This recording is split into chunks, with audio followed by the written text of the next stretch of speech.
We on. Shalom. Shalom. First off, we give all praises, honor, and glory to YAHAWAH, bahasham, YAHAWASHI, bahasham, Kadash. We give double honor to the elders and the apostles, the great millstone, Natasha's truth and will well, the side Jesus who hopeful like of this truth, all honest and sincerity. We the brothers out of GMS Kansas City Camp, coming to another week of prophesying against the downfall of America, which is aka Babylon the Great in the scriptures, and to wake up the 12 tribes of Israel, which you so-called Latinos, Negroes, and your North American Indians, man. So we just going through the spirit today, talking about a few things.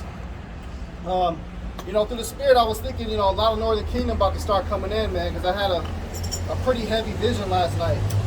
I haven't really spoken on it yet, but it was me and all the argument that's up here. We were all prophesying, and like these Gadites, they just came out of nowhere, but they were like these old, very stern, fierce-looking Gadites, man.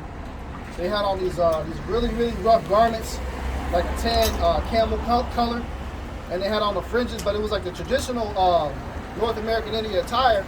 But they came up and they shalawamed us, and they said, hey, you come to teach. So they was out there teaching, and they basically saluted us. And through the spirit, I don't know if they were angels or what, man. Then all of a sudden they dipped out, and they asked me specifically, what tribe I was, and I told them through the spirit, and they basically bowed down. Through the scriptures, they talk about how Gad, a troop shall overcome him, but he shall overcome at the last, roughly paraphrasing. Through the spirit, it may be time for you, Northern Kingdom, to get up off your ass, because Northern Kingdom been walking past the camp before we got started, man. Right. That's funny though, because when I was in Dallas last week, Mike Allah, he said it. He said, man, you're finna have to judge, bro. He said they finna start coming in. This truth is out here. One thing about the Candyman movie, we're not gonna go too deep into it. But basically, man, that name, Most High said my name should be as still as the dew of heaven. So that name and that vibration of Israel is being pumped in the earth. And everybody knows about it now. Like even celebrities, they all whipped at the truth. So it's really no hiding the truth. There's no excuse as to why you don't know. Because everybody got access to a phone. Everybody should have access to YouTube, at least to social media. And that's how cold-blooded the Most High is, because you got us on YouTube, the predominant foundation, and then you got brothers, they got fucking Instagram, brothers got all types of accounts out there, you know what I'm saying, and they're doing the work, just even putting up memes and stuff. So it's like, everywhere you go, you're gonna run into it. Like TikTok, please, man. You on TikTok, you just seen the Israelites, but you ain't got none but what they would consider conspiratorial videos on there. Like Jake is going crazy on that shit. Even though the TikTok, you gotta take it with a grain of salt. Because as my man Jeremiah, affectionately known as Murph, he said that's nigga knowledge. It's nigga knowledge, man. Motherfucker posts up a meme about some purple black UV lights, then I would say he's a prophet. Yeah, you got it, bro. This is Genesis 49:19. Gad, the troop shall overcome him, but he shall overcome at the last. God. Hey, so that talks about the Calvary. When you go into the name Calvary, it means troop. And that's what during the Spanish, they call the Spanish Opposition. They call them the Conquistadors. They came over here and they call themselves the Cavaliers. Where do you think they got that basketball team name from? They came over here and they raped, robbed, and pillaged.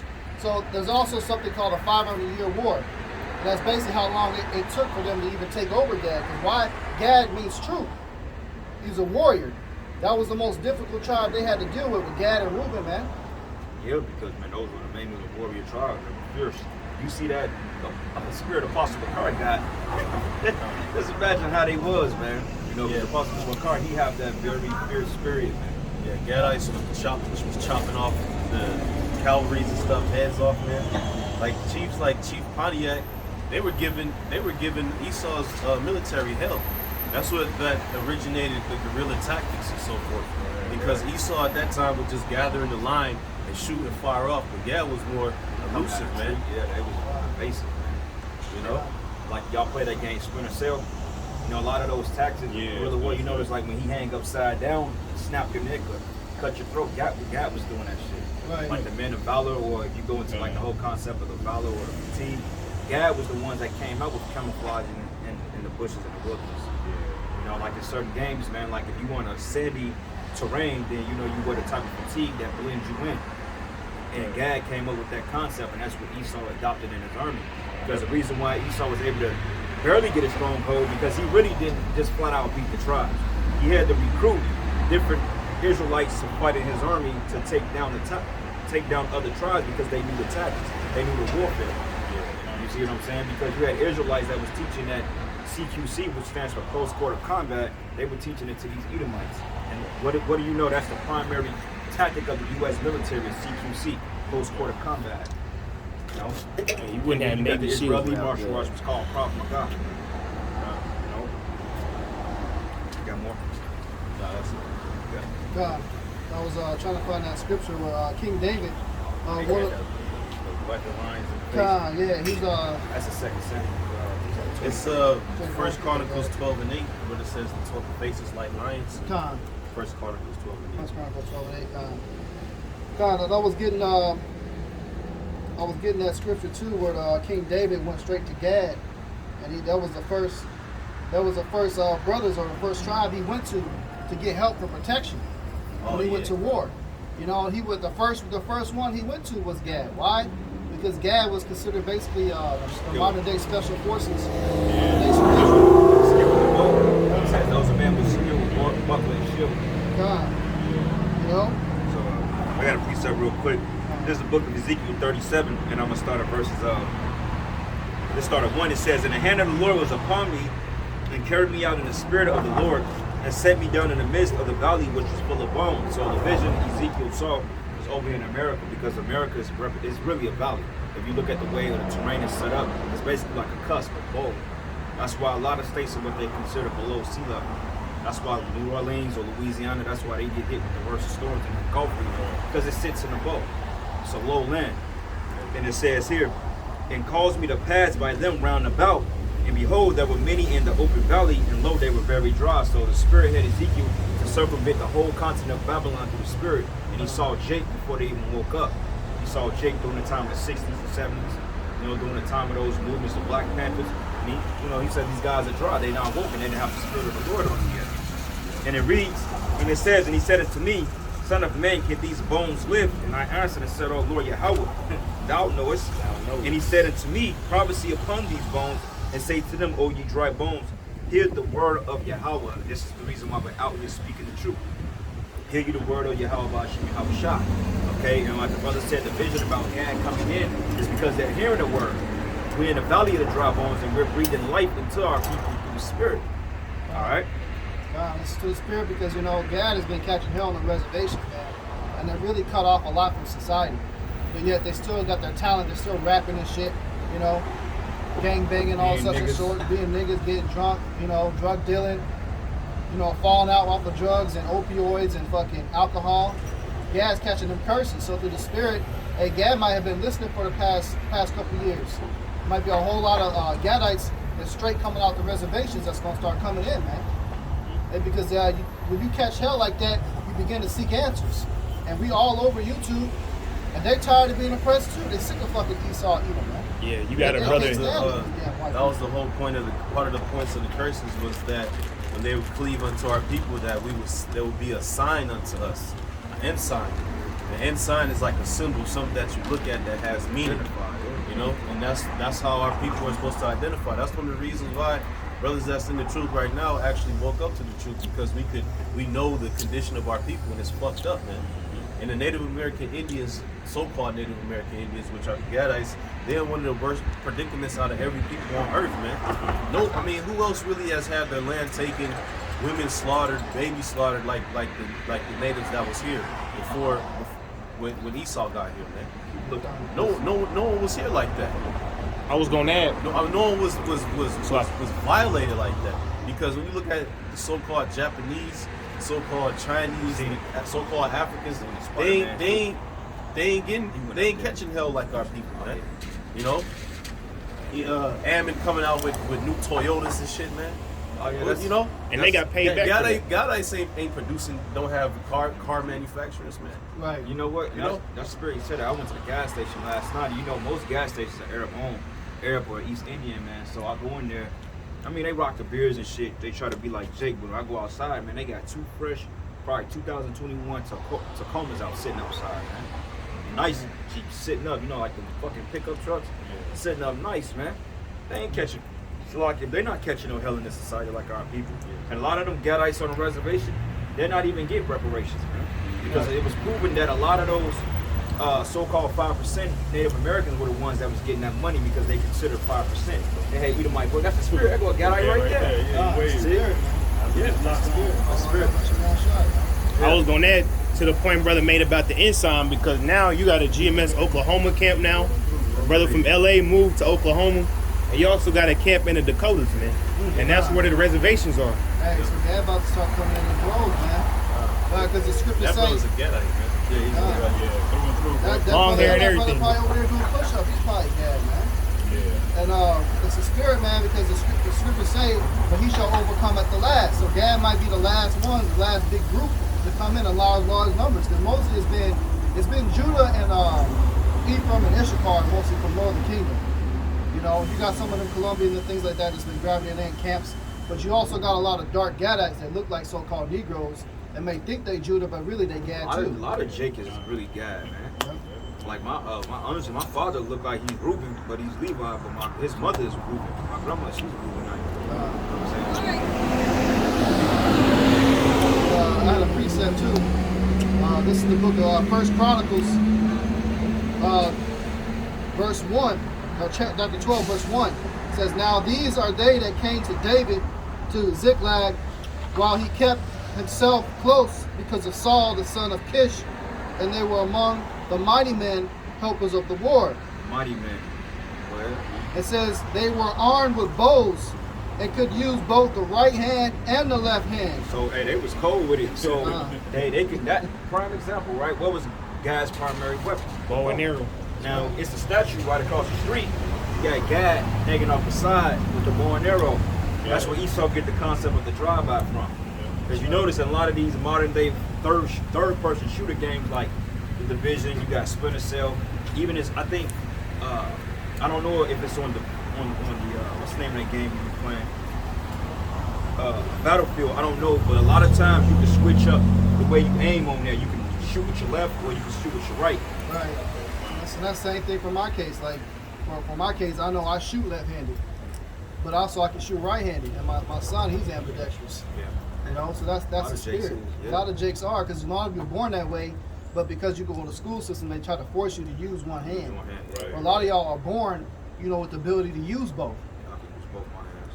And it says they were armed with bows that could use both the right hand and the left in hurling stones and shooting arrows out of a bow. That's balance, man. That's a perfect balance. Because like when I was watching that video on that monk, he said one of the most important things. He said in life is gonna be full of ups and downs, but it represents a balance to it. You know what I'm saying? So you're gonna reap the good and you're gonna reap the bad. So really, you're supposed to be balanced in all things. That's why the most I say, unrighteous balance is an abomination. So you should be totally balanced. Like a lot of times when you're playing basketball, you right-handed, they teach you to go to your left more than your right because you know the right naturally, but you got to get used to that left. Like Mike Tyson, he was a lefty, but he was trained to fight orthodox. Very complicated, especially when you're a left-handed fighter. So just imagine if he really learned how to fight southpaw too. He just would have been crazy, man.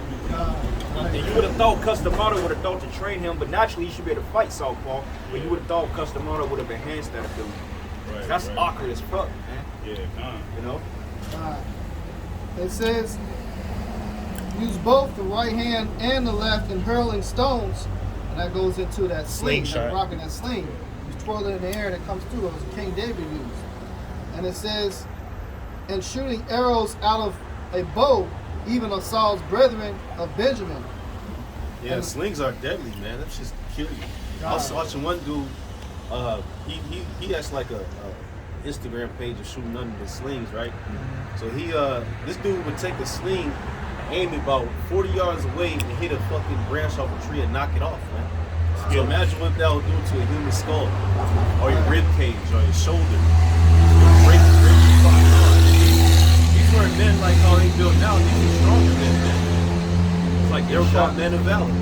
It's like getting shot, you know. You get hit with a sling stone from the It's like you get, basically it's a bullet. You know what I'm saying? That's really what a bullet is modeled after. It's an arrow. Hey, that's why the Lord had to bless Esau with the Gatling gun, because when they first came over here, they had muskets. It take a minute and a half to load up a musket. Gad could load up them bows and arrows and keep firing at your ass. And you know what? They adopted the gun and was using the gun better than Esau. Oh hell yeah! Right. They was using muskets and shit too. Yeah, they were firing off horsebacks with rifles. It was like, and yeah, shit, we man. fucked up. You know? Because they understood a gun is basically just a modern day bow. I mean, a bullet is nothing but an arrow. It's the same concept. You got a spring for it in a gun, and you got a sling on an arrow, man. Yeah. Like there's a Jake that was remember what was he Marine sniper? Jake Dreadhead dude, but he was known as the Grim Reaper, man. I think he was like average. He's like one of the highest. I think he got like the one of the longest highest kill. kill counts during I forget which war, like Iraq or something, but he had one of the highest kill counts of any sniper. Yeah, I know you're in talking that about. war. Oh yeah, he put Chris Kyle to shame, man. When you think about it, Gad, he was a specialist at all types of projectiles when you think about it. Anything thrown, because even when he put a tomahawk in his hand, he could Yeah, still they could kill throw your that ass from shit. 30 yards away. Shit. And so Gad will Yeah, come out there, that's he'll deadliest have a warrior. bow, he'll have 2 tomahawks, he run out of arrows, you still 30 yards away, he can still kill you. Well, you saw that in the Purge. Remember we was watching the Purge? Remember when he shot the fucking arrow and he blew the car? He shot that bitch. He was like, the car had to be like on the other side of the street. He was ducking. Right. Shot it, boom, hit the tire on position. Yeah, some people are just gifted with how to like move things through the air. There's a hero called Bullseye in the comics, and his special power is basically hyperdexterity. He can take anything and he just knows how to throw it. Like he'll take a coin, a quarter, he can throw it like right into a vending machine. What's my Right boy that into was the fighting? slot. What's my boy that was fighting Daredevil, man? Bullseye. That's him, Yeah, yeah, he was that's cold him. with that shit. Yeah. That's a natural gift that some people have, man. And Gad had that in the projectile. When you had Judah, he might be better with the hands close to quarter. Yeah. Gad was more versatile with it. You know, he was that special ops. Like in Batman, you had something called a League of Shadows. Yep. And they basically just specialized in guerrilla warfare, man. They know how to use fear, they know how to hide. And Batman would drop down and take somebody out, man. He learned that from the League of Shadows. Basically. The ancient Jesuits studied the style of the North American Indian because the tribe of Gad and Reuben was around before the fucking Jesuits, so they had all that on record. So all those fighting styles, they already incorporated them. Like what's that? What's the name of that damn show? Like you made a concept about Batman, but no. Like when you play on Mortal Kombat, when you play as Nightwolf, man, he got those fucking javelins he can throw at you, whatever. Yeah, tomahawks. He's a beast with that shit. You know what I'm saying? And he got bow and arrows, and then his spiritual animal was that of a werewolf. Yeah, more in yours. Yeah, real big. And not only that too, but if you study the art of war when it comes to the North American Indians, I was reading one book, and I wish I would have remembered the name of it, but they would train every last one of them warriors. They were trained to pick up anything could be used as a weapon. So anytime they got held captive, they would always get free and fucking find ways to escape out of little to nothing, man. As soon as they got something in their hand, it was over with. They kill your ass with a fucking toothpick. Yeah. You know? Yeah. It was crazy.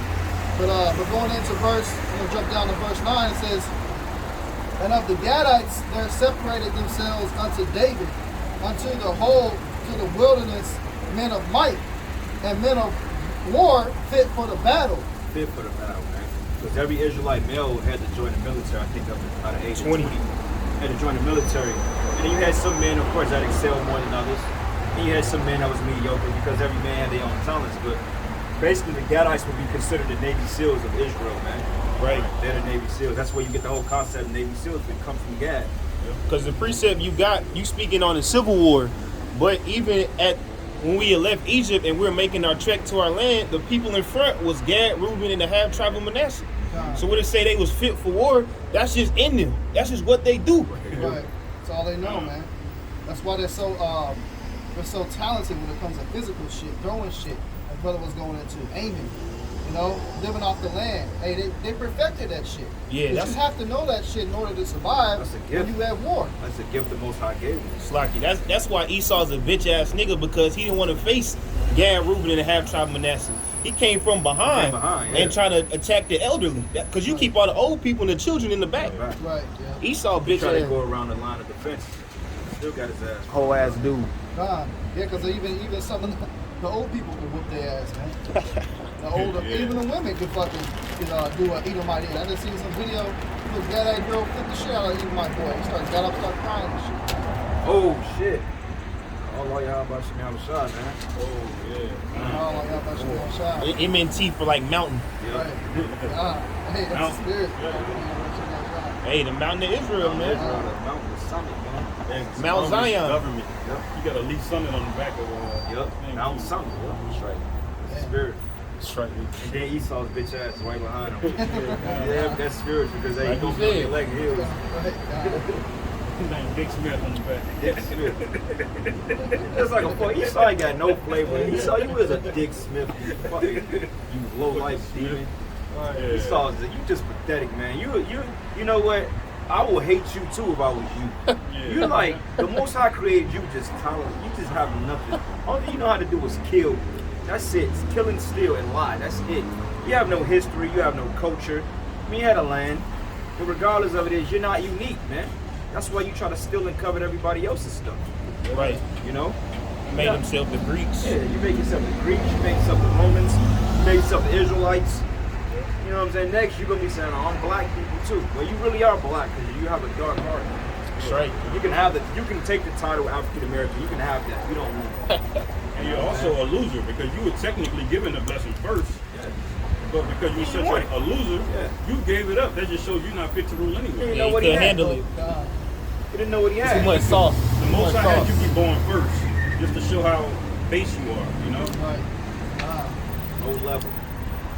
And it says, of the Gadites, there separate themselves unto David, unto the whole of the wilderness, men of might, and men of war fit for battle, that could handle shield and buckler. That's why, hey, Elder Malcolm got the whole GMS Chicago doing fucking jujitsu. You know what I'm saying? I'm slacking, man. I'm gonna be teaching brothers how to get that, man. I'm slacking it hard, bro. But hey, man, you know it's all through the spirit. The Lord gonna turn this up how you can do it. You know what I'm saying? Brothers got their talent. You know, but hey, go ahead. It says, whose faces were like the faces of lions, and were as swift as the roes upon the mountains. Right, the Lions goes into being fierce and agile, man. You know, and then you got the war paint. You know what I'm saying? They had the certain like if y'all ever noticed, like the earrings and so forth that Apostle Bakar wears. Sometimes you wear the feathers. They wore that. And you notice they kept their cut. That's why they was able to keep their custom to a certain degree. Because when they came over here from where they come from, it wasn't the Assyria. Assyria. Yeah, Assyria. They came over here, and then they came over here to try to keep the commandments, man. So they still had replicas of what we had. They had the scrolls, they had the information, they knew the garbs, you know, and they learned the terrain. Had the language Hebrew. Yeah, they kept the language over time. They lost it, but they still kept it. That's why YAHAWASHI said in John, I think the 10th chapter, he said, I have fruit of this stock. He said, I have other fruit that's not of this fold. He was talking about over here, the Gadites, because Quetzalcoatl goes, that's YAHAWASHI. Because even the ancient Mayans had their own depiction on the beginning of creation. They call YAHAWASHI Quetzalcoatl, man. Feathered serpent. Yep. So, hey, they already knew. YAHAWASHI came over here and he dealt with Gad, the tribes of Gad. And those spirits that, what's up, man, that learned the truth, they're the ones that's back here today that's waking up. Right. Because like the brother said earlier, you got a lot of brothers that think they're Judites, and they're really Gadites and Reubenites. Yeah. They can't grow no beard. Yeah. Like my man's Kwashakwala, man. I think he's Gad, ain't he? He's Gad, yeah. He got them high cheekbones. Like my mother, she's a Gadite. You know, he's her father. I think my grandmother, her mother, I think she may be like, I think she may be a Gadite too. She got them high cheekbones, she got that red hair, got that red skin. So yeah, we got a lot of Native Americans in our families, man, just Jake as a whole, because you gotta understand that the Northern Kingdom and certain parts of Judah and Benjamin and Levi merged with Gad and Reuben. Like during the time of the Gullah Wars, you had Judah and you had Levi, I mean Judah and Gad and Reuben that merged. Yeah, and then you got ignoramuses that say that the Northern Kingdom aren't of the 12 tribes, man. Just because they look differently. You guys are carnal, man. Dummy. Because the tribes just they look different. It is what it is. Not every Moabite looks the same. You got Moabites that's dark skinned as hell, but they don't show them on TV. You know? Shit, it's this light skin. it's this guy, man, I used to work with back in the day. His name was Jose, but he looked like a straight nigga. Yeah. I mean, he got the woolly hair. He don't look like a lick Yeah. of Issachar, but he's an Issacharite. Yeah. You see him, you think he's just Judah. Dressed like him, talk like him. He said, nah, my father's Mexican, bro. I said, what? He don't even got that, he don't even have that accent. He talk like us. I said, yeah, bro. Most guys cold like that. Because these guys, they judge by outward appearance. They not spiritual.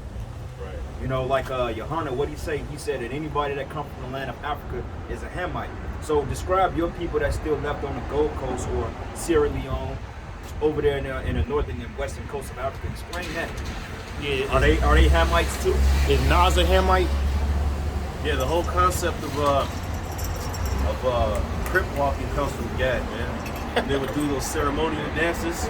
Ghost dance. That's why them niggas in Cali got rain that dancing. shit. Rain dance, ghost dance. Gad was in Cali. That was Gad all day. Yeah, that's that powwow. Even on down to the rest of the Northern Kingdom tribes that practice, the salsa dancing. That's flavorful dancing, man. Yeah. You know, Moabite can't dance like that, man.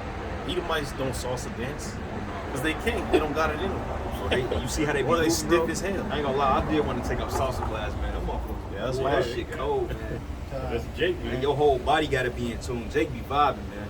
Yep. You know what I'm saying? Like the Most High, he's made his people talent like it's this nigga, bro.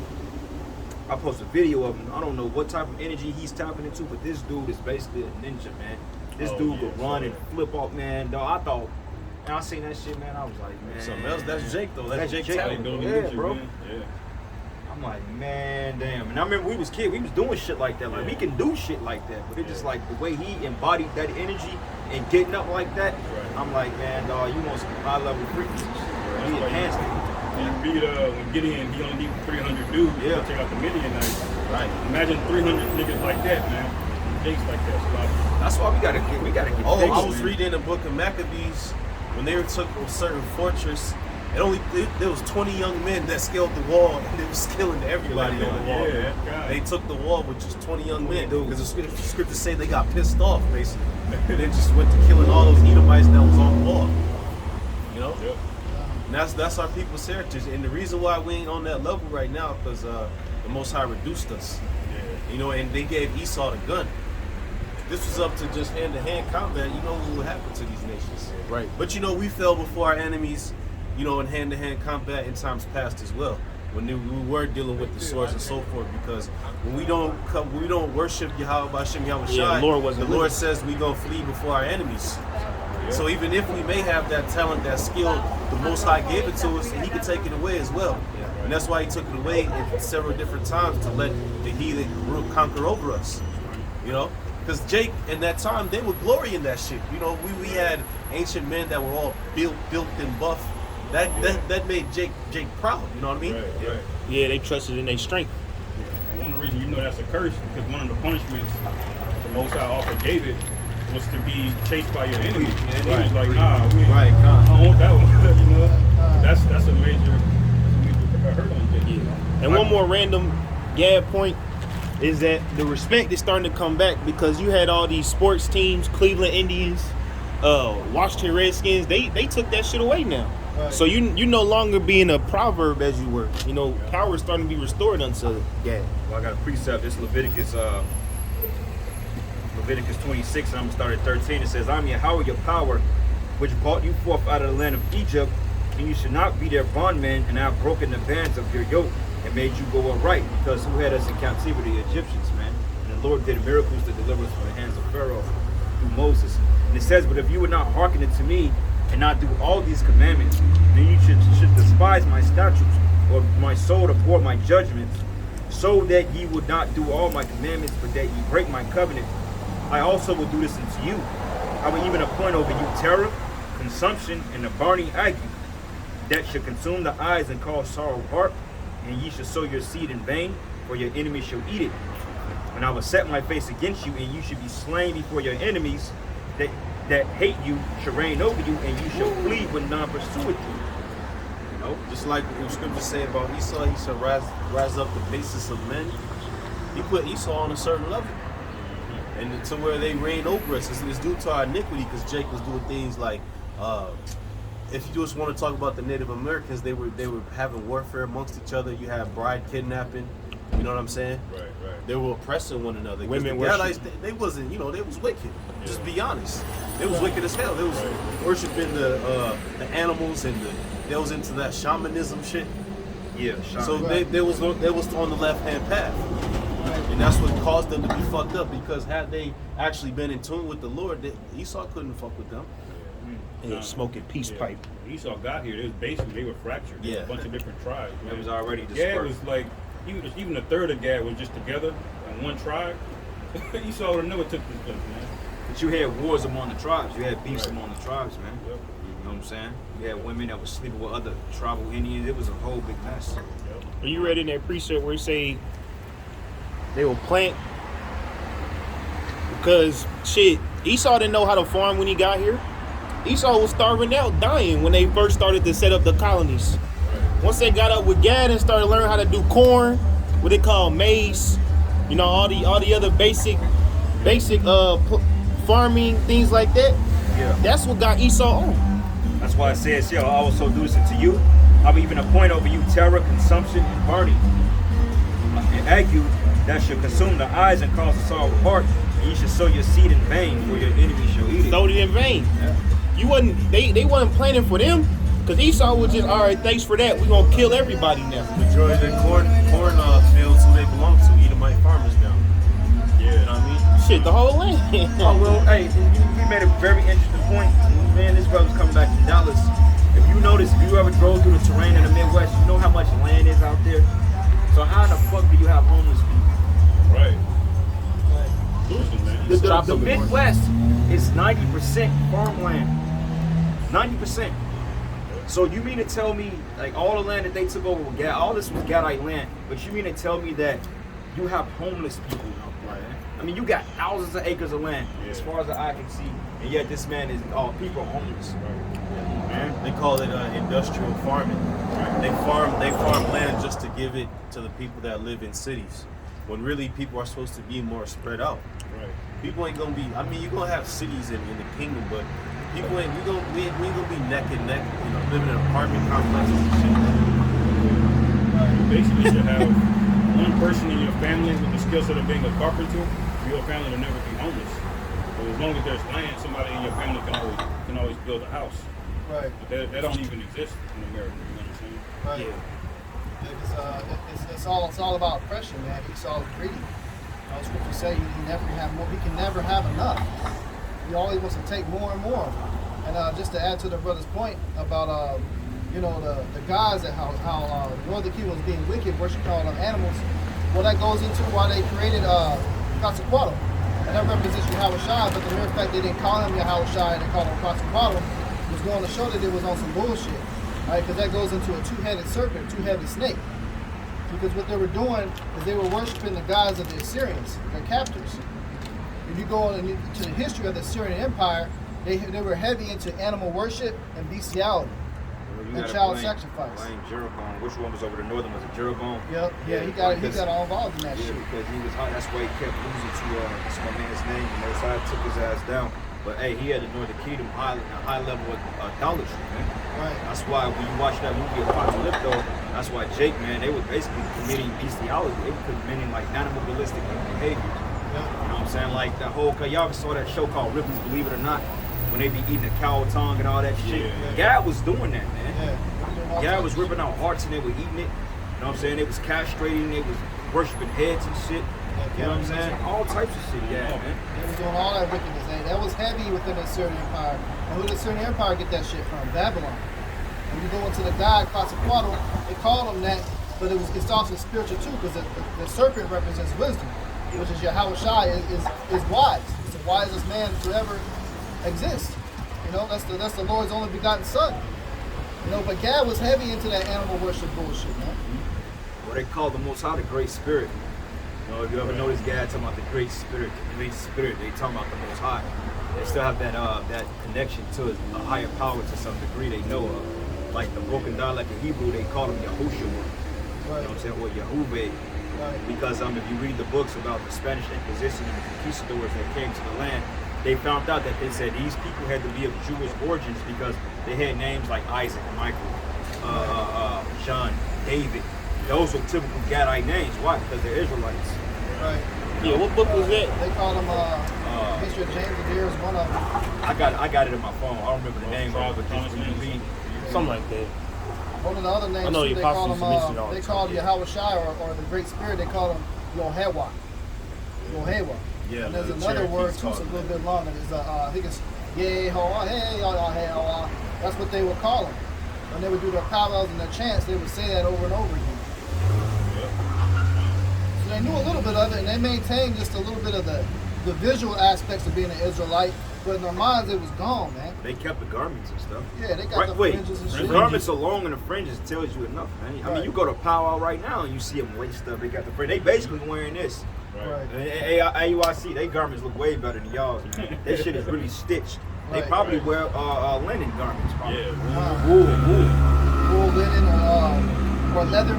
Like I was watching the leather process and how they make their teepees and shit. It's extensive, man. They gotta go and brine the leather, take all the fur off, stretch it, re-stretch it again, dry it out, beat it, put the fucking the brains from the deer to use as brine to soften it.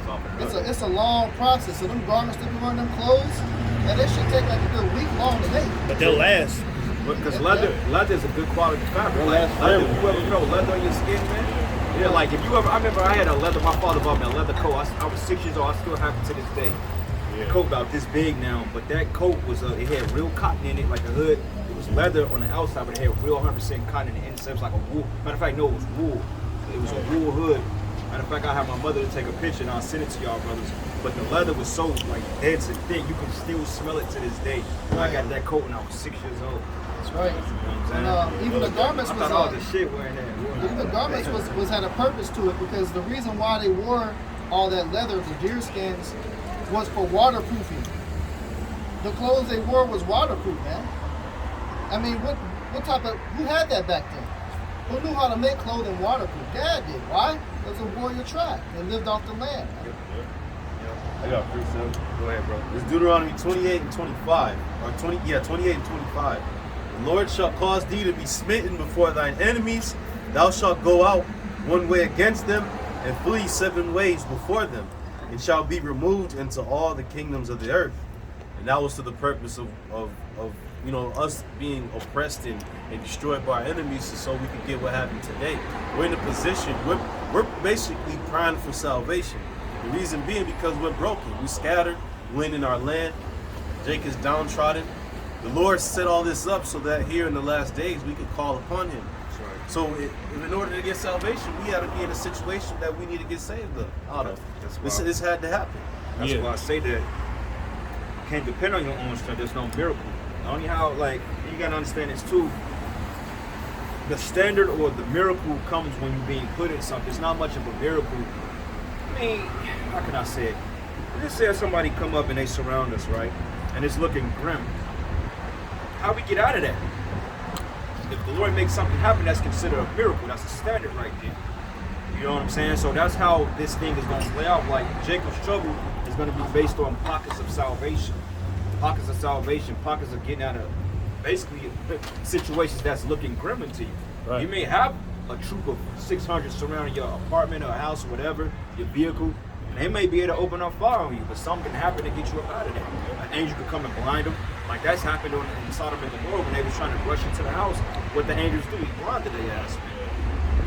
You know that solar flare. That's the shit that they did, solar flare and blinded them. You know what I'm saying? So the Most High can make certain miracles like that to happen. And like the brother said, the Most High got us particularly in this situation so we can call upon him. Because now we're getting the tools back that's essential for salvation, being the name first. That a lot of guys don't believe in pushing. You know? I got to do it. This is 2 Ezra 13 and 39.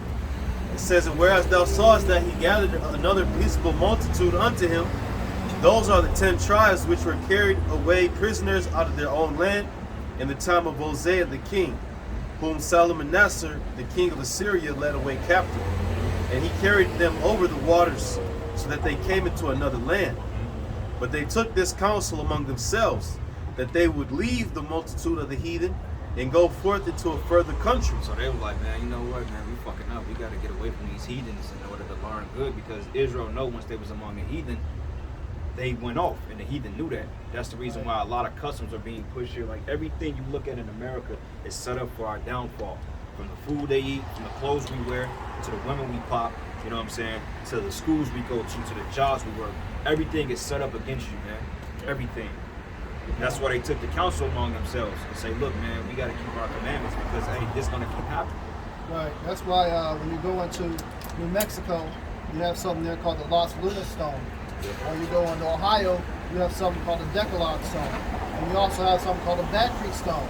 Now on the Los Lunas Stone that's found in New Mexico, it has written, which is on my chest here, Paleo Hebrew, and it has the 10 Commandments.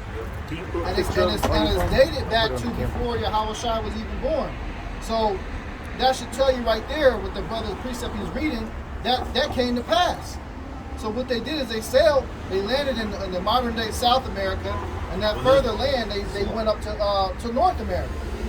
And that's where you find all these artifacts with Paleo Hebrew on it. Because that's that group that said that they would depart from amongst the heathen to keep their ways. So yeah, when they came up to here, this is where you have some, they did keep the blue borders and fringes. They did keep, they did write in stone the 10 Commandments on the Los Lunas Stone. They traveled all the way up to Ohio, where you find Ohio Decalogue Stone. And it's got Hebrew written all the way up across the top of it, man. Yeah, it says that they might there keep their statutes which they never kept in their own land. And they entered into the Euphrates by the narrow passages of the river.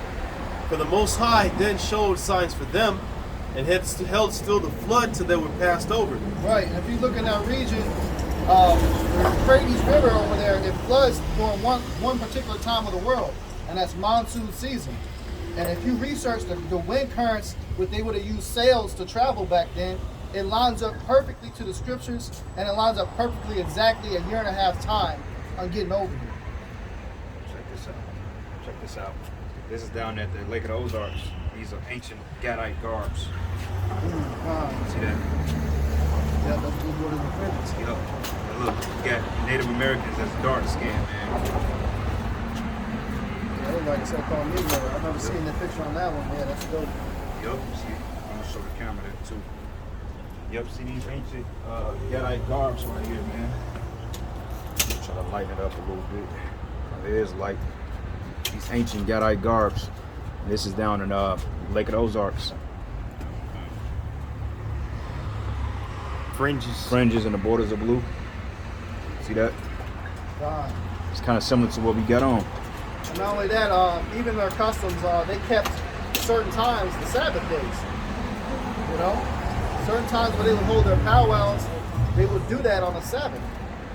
And they knew they also followed the lunar calendar as well. So hey man, there's so much evidence obviously that you so-called North American Indians, going to all you tribes here in Kansas City, you Kansa tribe that's here, and you Potawatomi tribe, I believe is if I'm pronouncing it correctly. Hey, you are Israelites, man.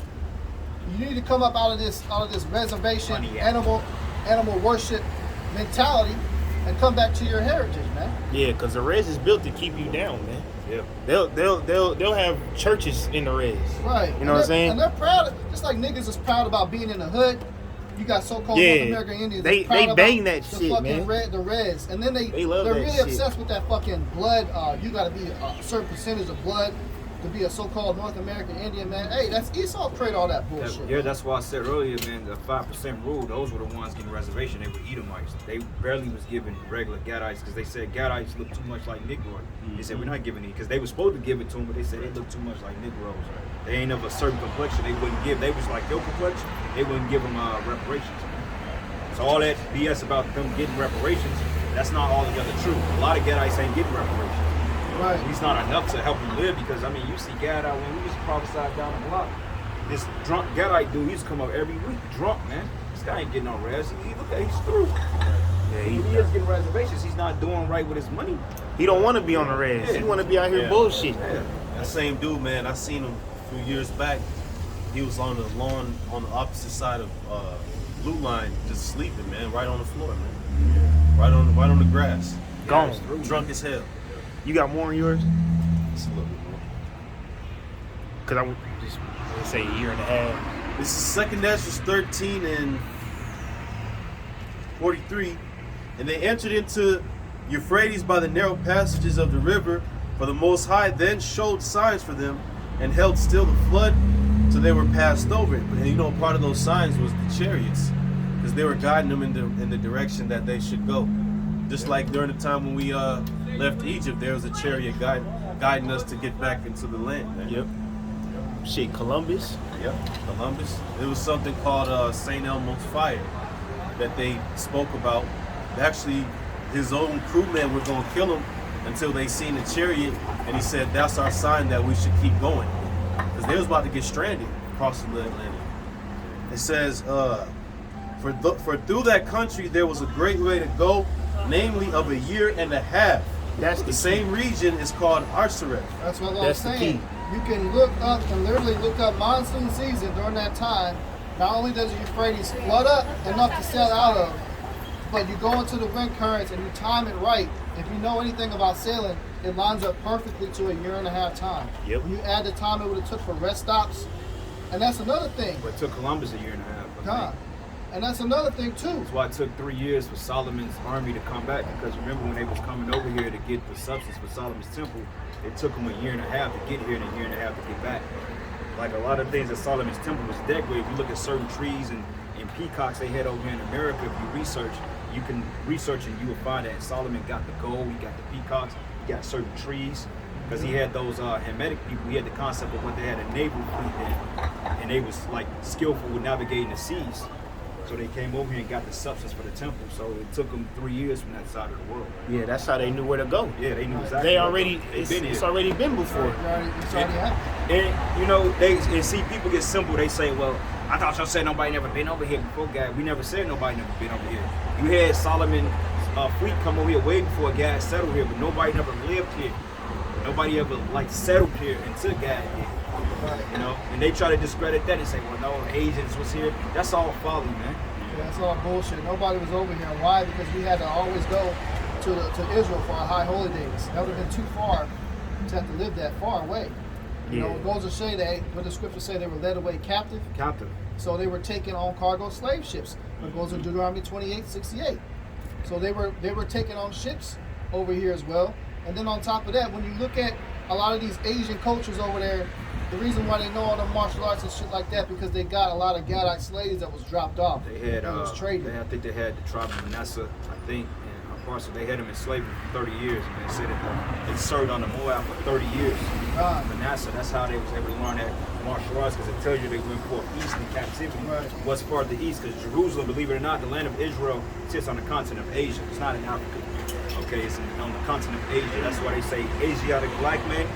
But if you go farther, then where you got China, you got Tibet, you got Hong Kong, you got Shanghai, those provinces are farther east of Jerusalem.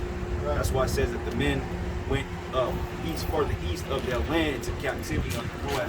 Right. That's how, because Manasseh, they were skilled with the arts. That's how they understood how to do the martial arts, like the concept of samurai, the concept of kung fu, Shaolin. That shit come from us, man. Those are Israelites. That's why you go into the concept of Afro samurai. That actually exists. You know why? Because you had Israelites that was carried in captivity over the land of Moab and Ammon. So we taught them Japanese that karate. We taught them samurai. All that shit they learned from us, man. Jakes was over there doing all that shit. These heathens, they ain't got salt enough to invent a fucking martial art. Right. I mean, all the other heathens, they do have, you know, war and ability to fight, but not on a level like Jake did. Because when you go into the greatest forms of fighting, you automatically think of like what, Japanese, Chinese, kung fu, karate. Because they promote it. To be honest with you, you want to know the most effective martial art? Boxing. Boxing. Anything you incorporate with boxing, that's the most effective. I mean, they all have their effects. Like, okay, this guy Steven Seagal, right? He learned, I think it's Aikido. That shit is useless, man. I mean, if you know how to execute it, but that's all for show and play. If Steven Seagal was to get put up against somebody like Mike Tyson destroy him, man. Right. Because a lot of that shit that he got, like, I mean, the judo and the jiu-jitsu we do is very practical, but the Aikido is basically just katas and shit. It's just repetition. It just, you know, it's not really practical in a real life situation, because somebody coming up throwing hands with you, you're not precise with it, you can get knocked out. So a person like Mike Tyson that's a practical fighter, he'll kill somebody like that, man. Boxing teaches you timing, rhythm, but like a lot of those moves, It's Aikido, conditioning. right? 100%. There's strong moves in Aikido, but if you can't ever hit anybody, you don't know how to breathe, how to pace yourself, how to have rhythm.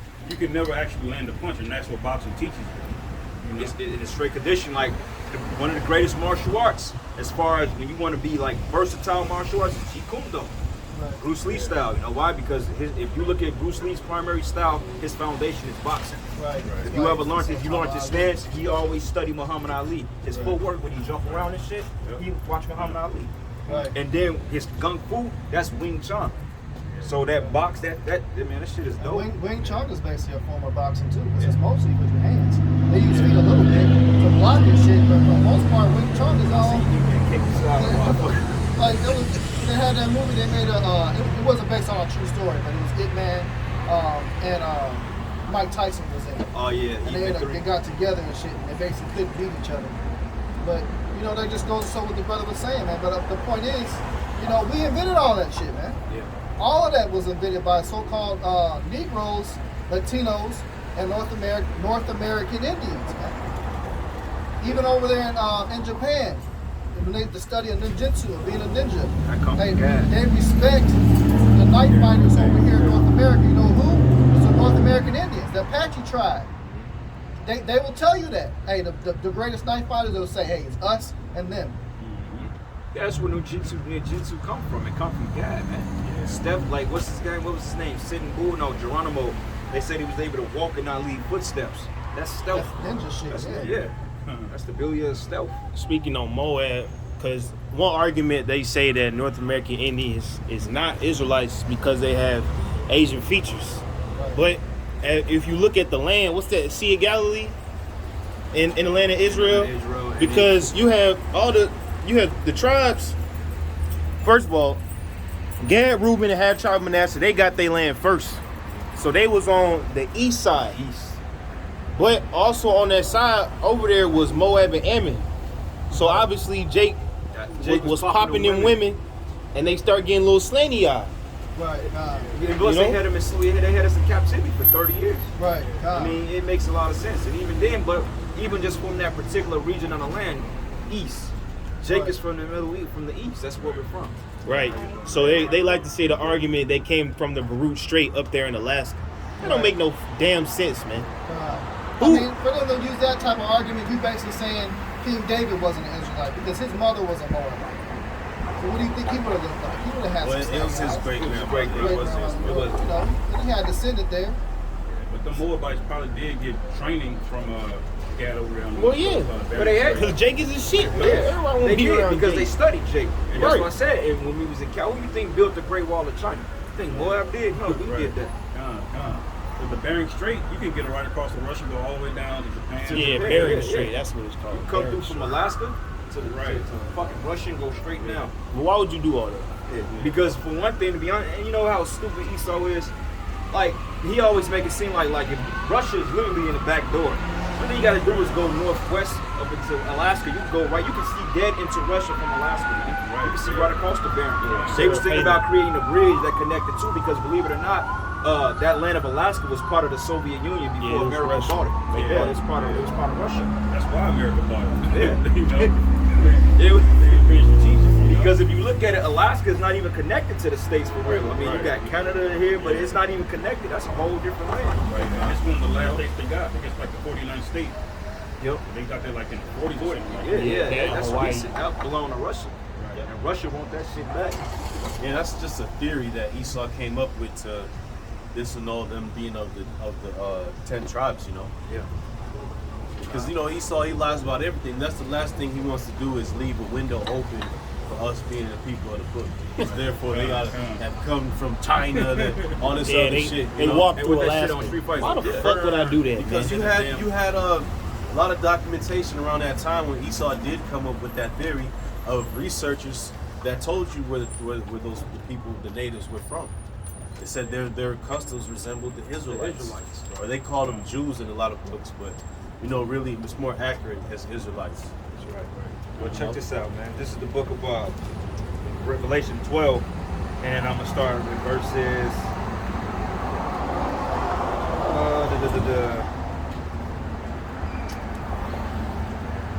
Hold on, give me 1 second. Y'all got precepts, y'all can bring it out. I'm trying to find this one particular. I got one. Yep. Shit. Yep, verse 16, 12 and 16. It says, and the earth helped the woman, and the earth opened her mouth and swallowed up the flood, which the dragon cast out of his mouth. Man, what's that flood is going into? What's the when it said the earth helped the woman? What is that talking about? That's when they're fleeing into the wilderness. No. Think about it. When it says that the earth helped the woman. Who's the woman, first of all? Israel. Right. Right, and then what's the flood represent? The lies. These people. Okay, the lies and everything, but also the fact Esau, the deception, like he said. But the earth helping the woman is going into like the relics, like the archaeological digs and the evidence, like the lost lunar stones. Those things we're piecing back to prove that this is our people. Right. Even as far as Kumbaya, that went over Jake's head, and that's completely evil. The Olmecs in Brazil.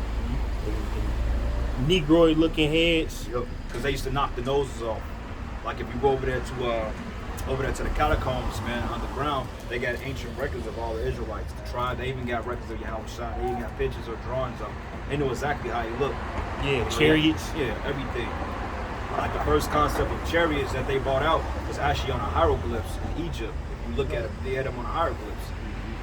They had the concepts of helicopters and shit. Those are chariots, man. That's why Esau modeled his so-called airplanes after the forces of heaven.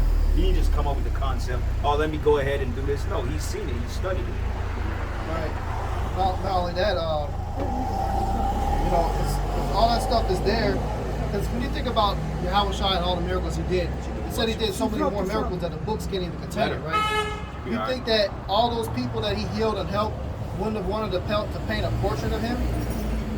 Esau got that shit, man. There was some portraits of Yahawashi that Esau has gotten in catacombs and places. This devil knows. That's why the Lord he allowed the Russian icons to be preserved. Right. Even the Pope bows down to him. Yeah, the Black Madonna. Yeah, that's right. Now, if you what did you just say? What did you just say before the Speaking on what? Well, you just said something before. What's the last thing you just said? Well, talking about the Russian icons. Okay, yeah, Con, that helped me begin my thought. You have a book called Nature Knows No Color Line, man. They showed you all the coats of arms and the black icons, etc. How the Celts and Irish and German, they were all people of color, man. You know, like a lot of Irishmen, their ancestry is black. It's so-called Negroid people. Yeah. A lot of them are the tribe of Benjamin. You know? I had a precept. Go ahead. It's the book of Habakkuk, chapter 2, verse 5. It says, yea, also, because he transgressed by wine, he is a proud man, neither keepeth at home, who enlargeth his desire as hell, and is as death, and cannot be satisfied, but gathereth unto him all nations, and heapeth unto him all people. Yep, man, that's Esau Edom, man. That's what he does. That's why he's over there in the Middle East. That's why he tried to destabilize Afghanistan. They're talking about the wars lost, man. Esau went over there and got paid off that. The war was just a front, all right? They went over there and got opioids. They got diamonds. They got all types of shit off them people. You know what I'm saying? They set up the Taliban, which is nothing but a damn government now. Esau made money off that, off opium. The war was just strategic planning. Oh, we're going to go over here and occupy for 20 years, and then all of a sudden we're going to go home. They made their money over there, man. How the hell you think they keep getting money and shit to fund all these wars and all this technology they got? This man, Trump, been signed, I think, what was it, like $1.3 trillion bill for military spending? I think it was like a $786 billion bill just so they can have more equipment and go to war. You see what I'm saying? So, hey, man, this whole war shit, World War III, that's getting ready to pop off now. Because now, the Most High is making it that China, Taiwan, Japan, etc., which is an ally of America, all these nations are going to end up clashing, and they're going to go to war with fucking Russia. Because you notice America, they're trying to duck Russia, but you popping shit at Syria, you trying to fuck up Iran. These are nations that Russia is going to back up. So even if you do bomb them, you still going to have to fight the Russians. Either way it goes, you're going to fight the Russians, you man. You can't escape He's the trying bear. he's trying to pick on little pie, bro. Because if you know, so it's inevitable, man. You're gonna meet that bear. It's gonna end, and World War III is gonna be a fucking bloodbath, man. Straight. A lot of you Israelites are gonna be recruited for this war. Straight. You know, it ain't gonna be no more Instagram selfies or no Snapchat. You know, we doing nigga shit. No, man, they gonna put a damn gun in your hand. They gonna give you fucking 6 weeks of basic training and say, go over there and fight, nigga. I appreciate it for that. Yeah. They may only give you ass a month. They might not even train you. They say you shot a gun before? Yeah. All right, go. This Ezekiel 38:1. And the word of the Lord came up to me saying, Son of man, set thy face against Gog, the land of Magog, the chief prince of Meshach, and Tubal, and prophesy against him. That's right. Those are the modern day Russians right now. They were Japhetic nations. But see, this is what a lot of Israelites don't understand. You got to understand that Esau assumed the identity of these different regions, man. People say, that's talking about Japhet. Well, if that's talking about Japhet, find me in the end time prophecies that Japhet had a very significant role. Because you're not going to find it in the scriptures, man. That's Right. talking about Esau, Edom taking over Japhetic lands, which were people of color. That's right. Go ahead, bro. Yeah, 'cause that's Ezekiel 38 and historical fact. Slacky. That's historical fact. Russia was mainly inhabited by so-called dark-skinned people. Man. It was dark skinned people. It was. That's all it was. They were, Excuse me. those, Yeah, I got you. That land was didn't belong to Esau Edom. Esau Edom got Mount Seir. He didn't get that land of Russia over there. He got the land of Petra. If you want to be more specific of where he resided at, but notice how Esau Edom, he's not even there no more. He took off from his own land. Now he's in everybody else's shit, taking over. Like it's a spirit, because I was reading into this article. I just learned this, but I'll go ahead and read it. It says, everyone knows Lewis and Clark, but did you know that there was a black man who was also a part of the expedition? His name was York, as William Clark's slave from boyhood. He participated as a full member of the expedition and was present when the expedition reached the Pacific Ocean. York was known for his skill in scouting, hunting, field medicine, and manual labor in extreme weather conditions. Yeah, Jake is always plays that role, man, because we bring a lot of information and knowledge. Like one of Alexander the Great's generals was a Jake. Jake, yeah. So I mean, that shows you right there. We actually helped make this kingdom great. Right. We're the ones that did. I shouldn't even say help. We did make this kingdom great. well, shit, Alexander, you notice during the time, Alexander, man, when they used to go and pay tribute to the high priest, they used to bow down to the high priest, man. That's how they, like, when they translated the Septuagint, right? That's the scriptures in the Greek. Okay, if you go into the Ptolemaic dynasty, when Jake was in Egypt in slavery under the Ptolemies, they was commissioned to translate the scriptures into the Greek, the Septuagint, which means 70. So when they used to pay tributary to the priest, Esau used to go in there and bow his head to the priest, the Levitical priesthood. So he knew all about the priesthood. Yeah, because Apostle Fahar broke out Aristotle, showed him that prophecy in Daniel. Yeah. He showed him that he was the one that's supposed to. You talking about with the goat and the horn? Right. The Persians and the Medes. Yeah. And it says that Lewis had noted in his journal how York saved him from certain death from a grizzly bear during the expedition. The native nations treated York with respect, and he played a key role in diplomatic relations, mainly due to his dark skin. And his dark skin had nothing to do with that. It was the fact that he was an Israelite and he was coming across the Gadites when they were doing that expedition. You see, they were using York to what? Do the bidding. The bidding, man. Yeah, like because they explored diplomacy. over here to the West Coast, and they was basically eyeing out the region of what they wanted to take over to let the federal government know, go in there and take this shit. You know? But if it wasn't for an Israelite being with them, he wouldn't have survived. Because a grizzly bear was getting ready to eat his slave master. He should have let his ass get ate up. You know? And it says mainly due to his dark skin. After the expedition returned, every member received money and land for their services. Every member except York. York asked Clark for his freedom based on his good service during the expedition, and Clark refused. Hell no. Hell no. York pleaded to be reunited with his wife, who was no. a slave in Louisville. He even offered to work in Louisville and sent Clark all his earnings. Clark still refused and sold York to a brutal master in 1811. Hey, man. That's what I'm doing. Where he remained a slave until at least 1816. Well, look, this precept of Sirach 12 and 10, it says, never trust thy enemy. Well, it's like an iron's rust itself, it's wickedness, man. You can't trust Esau. Esau, the only thing you do is use you Jakes for your talent. The only thing you do is exploit you and use you. Like Hollywood, the entertainment industry, all that stuff is set up off Jake back. Yeah. Like if you took all the people of color or the Israelite foreigners that had real talent from this society, it would crumble This place is overnight. done. Like how they say, go back to Africa. You don't want us to go back to no damn Africa, man. He No. lose all he got. Yeah, you no NFL, no Yeah, NBA. no nothing, no tickets to be sold. Come on, you watch a bunch of white boys that can't jump. You know what I'm saying? You know, these white boys, they got to get on steroids in Yeah. order to even try to keep up with Jake. Kirk Jake Henry. cutting up naturally, and these devils got to take steroids, man. You know what I'm saying? All right, that goes into Israel being a homeborn slave, man. Only thing this devil got is a sword. That's it. That's his good thing, killing shit. That's what he do. He ain't got no talent. He has no finesse. He has no tenacity. He has nothing, man. He has no type of swag. No charisma. No charisma, no nothing, man. Only reason why people deal with him is because he's in the power seat. It's a power from on high. Like if you look at the way that these cities are built up, the Most High helped them with this shit, man.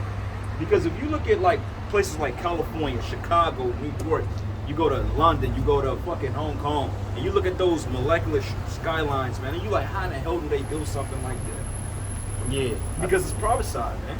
I think we brought it out. He wouldn't even have the nukes without Jake. Oh, he wouldn't know how to do it because Jake came up with the concept of the missile guidance system. Yeah. Jake invented that. and then who gathered the resources, man? Who knew the resources? Scientists were Jakes, man. Right.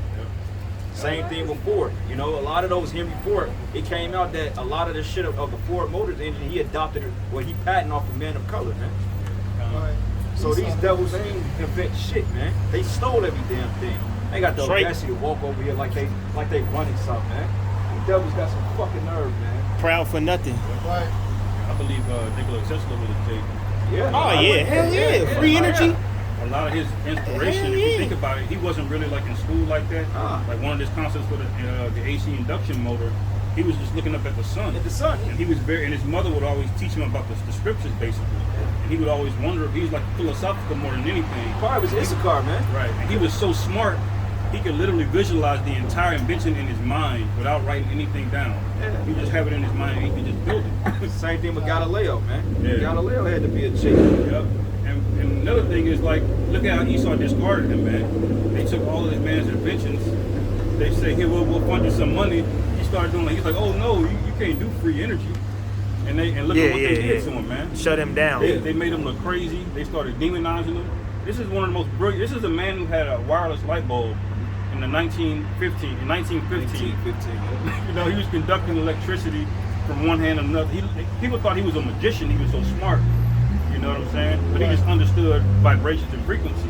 And he was heavily into the scriptures, you know? That goes into how Jake, used the Urim and the Thummim, man. All the way back then. Right. Hey, We can't even fathom all this shit that keep was from in that the, even in the precept in the ancient world. Apocrypha Jake that was says smart shows all the about way the back then. elements. You think we didn't have technology to do all this Not in the shit? Apocrypha, in Ecclesiastes.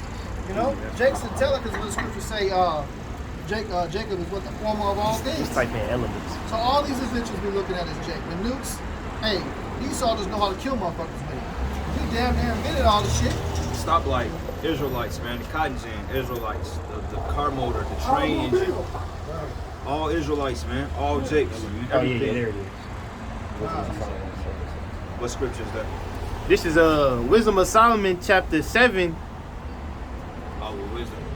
verses 15. He said, the Most High had granted me to speak as I would, and to conceive as is meet for the things that are given me. That's right. Because it is he that leadeth unto wisdom and directeth the wise. Right, man. The Most High, man. He put the spirit on Jake to know these things, man.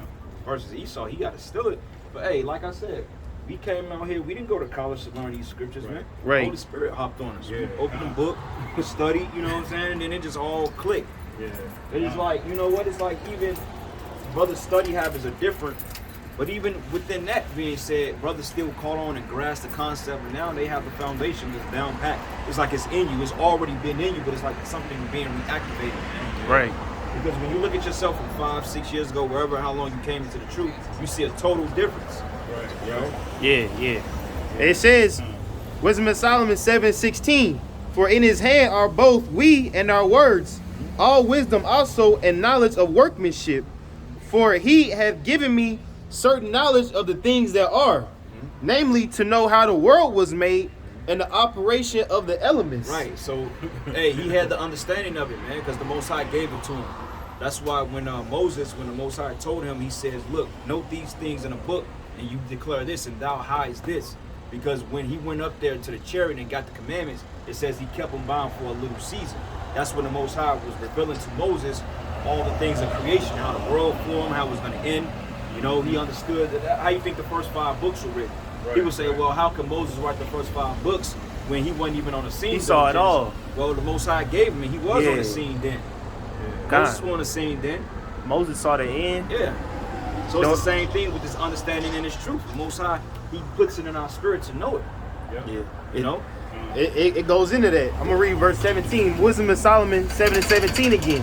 For he had given me certain knowledge of the things that are, namely to know how the world was made and the operation of the elements. And you got this dude Esau saying all the Big Bang Theory. You still got people that believe in freaking goddamn, like, what do you call that? Evolution, man. Yeah. Like when I was studying, Bang Theory. yeah, I was looking at the comments today on the DNA, and Esau was in the comment board bugging out like, oh, there's no such thing as a God. I said, okay, if there's no such thing as a God, how do you explain?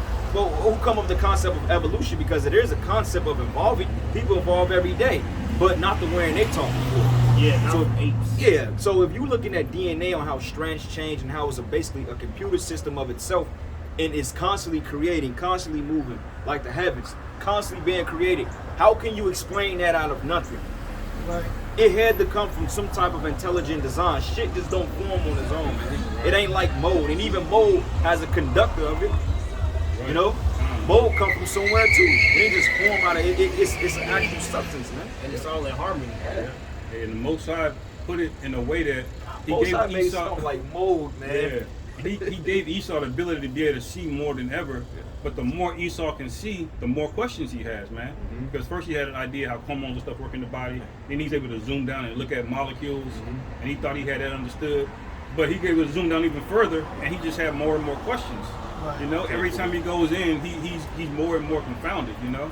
Right. Because what is the driving force to cause those molecules to move like that and to connect? The DNA strand to split, and that DNA strand comes to another strand, and it copies itself. So it's just doing it out of thin air? Like, it has to be a higher power created to cause all that to move. Yeah, and to have that type of intelligence to do all it. It's like a machine, man. Yeah. A machine has to be run. A machine cannot run by itself. Right. You know, it may run by itself once you put a battery in it and it's gonna go, but what it has to be what? Maintained. So who's maintaining these bodies? It's a spirit, man. You look at that underneath the microscope, that's evidence that there is a higher power creator as a spirit. Yahawah, he exists, man.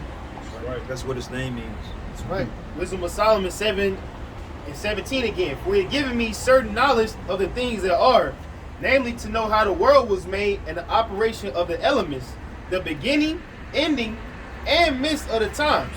This is Solomon speaking, so Solomon knew that he was going to be YAHAWASHI. But it says beginning, ending, and midst of the times, the alterations of the turnings of the sun, the change of seasons, the circuits of years, and the position of the stars. Hold on, it's more. The nature of living creatures, and the furies of wild beasts, the violence of winds. That makes sense though, because what it tells you, Adam, he said he gave him dominion over fish and sea. So hey, he had this understanding when he was Adam. But hey, remember when we lost that, we had to get it back. We're getting it back now. Right. Because he's coming and telling you, hey, this is what the Most High gave me. Because Adam was king, he was basically the Lord over the whole earth. Right. Fishes of the sea, dominion, had dominion over everything, man. And that's going into the first Adam and the second Adam, which is YAHAWASHI, man. And who was Solomon? He was YAHAWASHI. It says the beginning, ending, and midst of times, the alteration of the turning of the sun, the change of seasons, the circuits of years, the positions of stars, the nature of living creatures, and the furies of wild beasts, the violence of wind, and the reasonings of men. Right. Because Esau Edom, man, he tries to put your understanding of putting that in a mentality of how a machine works. Put it in a It's box. got to be something electrical or metallic. He takes spirituality out of everything. But he takes it away because on the Most High's level, he takes something that's organic to be able to do that. Yeah. See, people can't fathom because they're looking at everything on how a machine works. It has to be something electronic. It's got to have a circuit board. It's got to have some metal. Yeah, in it. yeah. It's got to have oil, some gold. gas. It's got to have oil, gas. See, Yahawah Bahasham Yahawashi, man, needs none of that. Right. The machine is organic matter itself. Right. Right. Well, because the scriptures tell you that Esau's a carnal man. Everything he takes spiritual aspect out of everything he do. Like prime example, you don't need gasoline to run a vehicle. Right, no. Okay, I mean honestly, you can run a car for fucking battery. Yeah. You don't even need a battery. Right. Tesla was doing that, man. Right. And the crazy thing is when it says, I will give you the understanding of the fiercest of the winds. Look at all this equipment Esau has for weather, and he still can't tell you if it's going to rain or not. Right. 'Cause I remember when I was in grade school, right, I was studying magnets. And I was thinking to myself, I said, a car can probably operate just about two opposite magnets pushing against each other. Put on a turnstile. I was thinking of that when I was in grade school, elementary. Lo and behold, they got fucking bullet trains that operate off that same system. Yeah. Maglev. Yeah. So if I could think of that as a kid, you know, that's common sense. Guess what? You can make all this It's shit, elements, man. It's all elements. Everything around you is elemental. Everything around you, even the concept of a light. Whereas the energy is coming from the earth, from down deep, man. You know, Esau, the reason why he adds these physical technicalities is because he makes a profit off of it. Right. He makes money off this stuff. Yeah. I'm gonna finish it off. It's Wisdom of Solomon We ain't 7:22. gonna have no plug-up microwaves in the kingdom. Yeah, man. yeah, Everything yeah. gonna be operating off of vibration. Yeah, man. where my phone charger? Yeah, nah, man. Turn the stove on. What? Nah, boy, you gonna activate it with your mind. But it says, for wisdom, which is the worker of all things, taught me. For in her is an understanding spirit, holy, one only, manifold, subtle, lively, clear, undefiled, plain, not subject to hurt, loving the thing that is good, quick, which cannot be ready to do good. Right, so hey man, when the Most High really downloads this back in us, we're gonna know it because we know these things already. We just getting it back in bits and pieces. Right. You know, like Jake wrapped their hand around the flat earth, then they got the spear. You know, Jake is all messed up in the head, man. You hear that, brother? How angels is making. Yeah, man. I don't remember that, but yeah. But speaking on all the different topics that Wisdom of Solomon went into, you go to Esau's school, man. You only got to learn one type. You go to school for art. You go to school for science. You go to school for politics. But when you come with wisdom, you learn everything. Yeah, that's right. For free. You ain't got to take out no loan to come out to the highways and byways. Right. Nothing. Hey, you signed a loan, bro?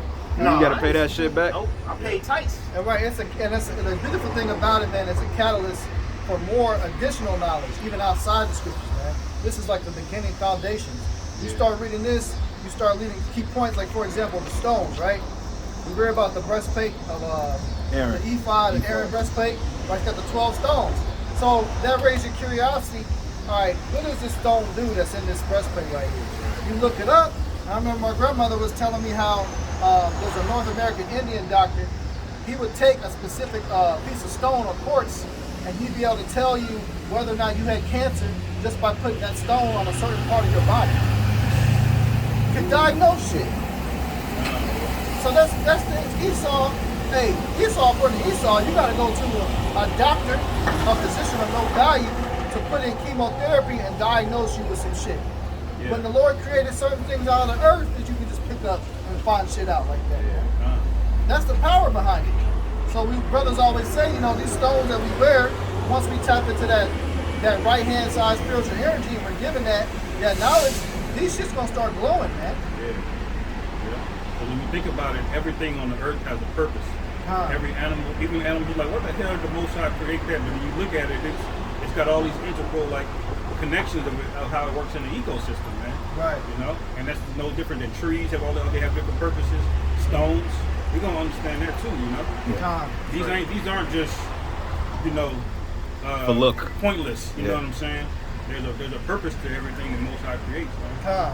Could you get the wisdom of this world is foolish? Because the true wise men, people think, you know, these worldly people think the true wise men wear white coats. If they're a doctor, they wear suits. They work in laboratories. But the true wise men wear garments, man. The true wise men wear Nikes and Jordans.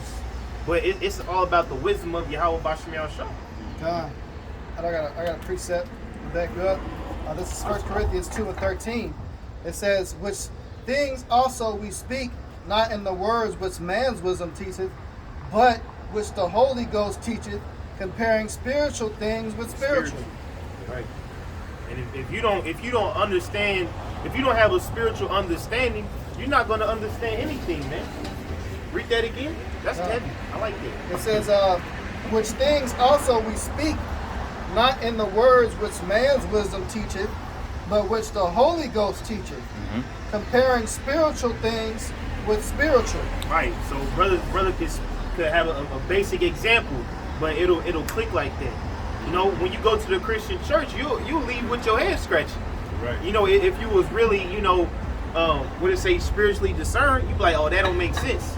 But brothers could, as brothers brought out a fighting example, brothers used a basketball example, and that spiritual discernment clicks.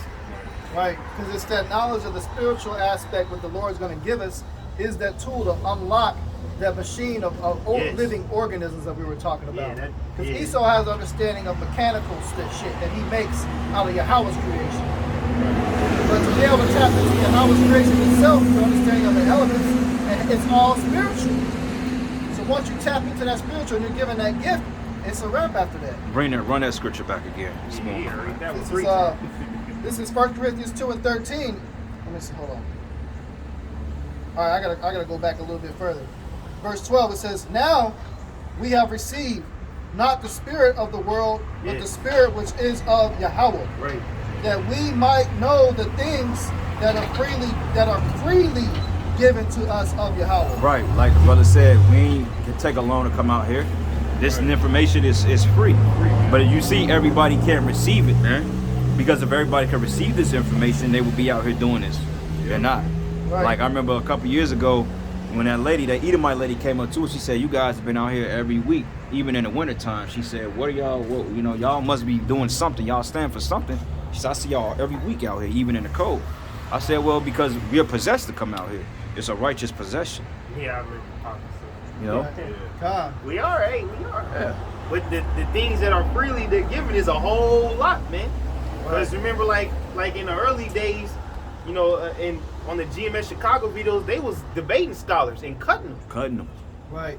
Yep. Slaughter them, man. Completely confounding them. The apostles was dealing with scholars, high level scholars on 34th, 34th and 7th, cutting them. Or even here, man, in this camp, we done had pastors come up here and get confounded. Yeah, we dealt with small level people. Yeah. Motherfucker, man. We dealt with that Moorish temple dude, man. That dude was bugged out, man. But yeah, we cut him. Yeah, we dealt with some scholars up here, man. And we're still saying the word nigga. That's right. And the beautiful thing about it, it is free, but it does come with permission. You know, it's not given to everybody. Right. But it don't cost anything. But the only way you get permission is what? You gotta ask in order to get permission for something. And how do you do that? With prayer, man. And you gotta be found worthy from YAHAWASHI to get this knowledge. Well, we're thankful for this, man. Well, you were chosen to do it from the beginning, you know what I'm saying? You were chosen ultimately. You know, everybody that's out here was chosen to do this. It's just if the Most High gonna keep you, you know? Yo, you gotta hold on. That's why YAHAWASHI say, hold on fast to what thou hast had. Right. You know, hold on, man. Keep it. Because every brother go through their ups and downs when they come into this truth, even when you start to question your abilities on teaching or whatever it may be. Every brother have their highs and lows in this thing, but it's a process of rebuilding. I say that when you feel like you're getting real low in the spirit, think of it as you rebuilding. Because after your low period comes, then you're gonna hit that high, and you're gonna be confident again. You're gonna be like, okay, I got it. Because sometimes, you know, brothers question their abilities, man. You know, I mean, it happens. We in the flesh. You know what I'm saying? Like, oh shit, man, I thought I was X, Y. It happens, you know. When you're working out, you got something called muscle fatigue. You literally can't lift 10 pounds, but you break them down and build them your up. muscle actually builds itself back up, and it's stronger than what it was before. You know. That's just a period, you know. That's the spirit. That's the spiritual. Go ahead, brother. I'll read that verse 13 again. It says, which things also we speak, not in the words which man's wisdom teacheth, but which the Holy Ghost teacheth, comparing spiritual things with spiritual. Right. So we don't have to be speaking with 3, 4, 5 syllable words, man. As I said, we can speak in a simple, plain speech, but the impact of the words is high, man. Right. You know what I'm saying? When brothers make a good point, you feel that in your spirit. Brother don't have to say, you know, supercalifragilistic, you know. Right. And verse 14 it says, But the natural man receiveth not the things of the Spirit of Yahweh, for they are foolish unto him. Right. That's why they call us crazy. Y'all are crazy. Y'all are bums. Y'all the bum camp. You know, you don't know what you're talking about. When we was talking about the so-called UFOs, hey, we was looked at completely as foolish. Yeah, now what? Now the shit's all over the news. CNN, Fox, ABC, NBC. Yeah. It's the cat's out the bag, as they say. Yes. So now we just crazy still? Because now your fucking master that whom you trust, Esau, is telling you about it. Now you want to believe? Yeah, they call that spooky stuff. When we start speaking the miracles and chariots, they call that spooky stuff, man. But you know, Sonetta, you a natural man. You don't receive the things of the Spirit. Yeah. But you still want to profit off of the Spirit, man. Right. And then it says, for they are foolish unto him, neither can he know them, because they are spiritually discerned. See? And every time I hear the scripture, I think of Sonetta, man. Because he been around the apostles. He been around Hebrew Israelites, man. But he don't get it. Yeah. You know the Bible more better than most Christians. Right. Yeah, Sonetta be putting Sonetta up be precept. putting on precept. Yeah, he. Right. Sonetta be quoting all the scriptures. Never like the start of the fist. Yeah, but he's a nigga, Most High man. gonna Yeah, destroy he's him, a man. natural man. Just like the light.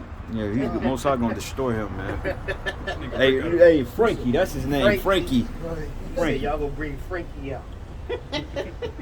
And you know what? Hey, I'm gonna say this too, real quick.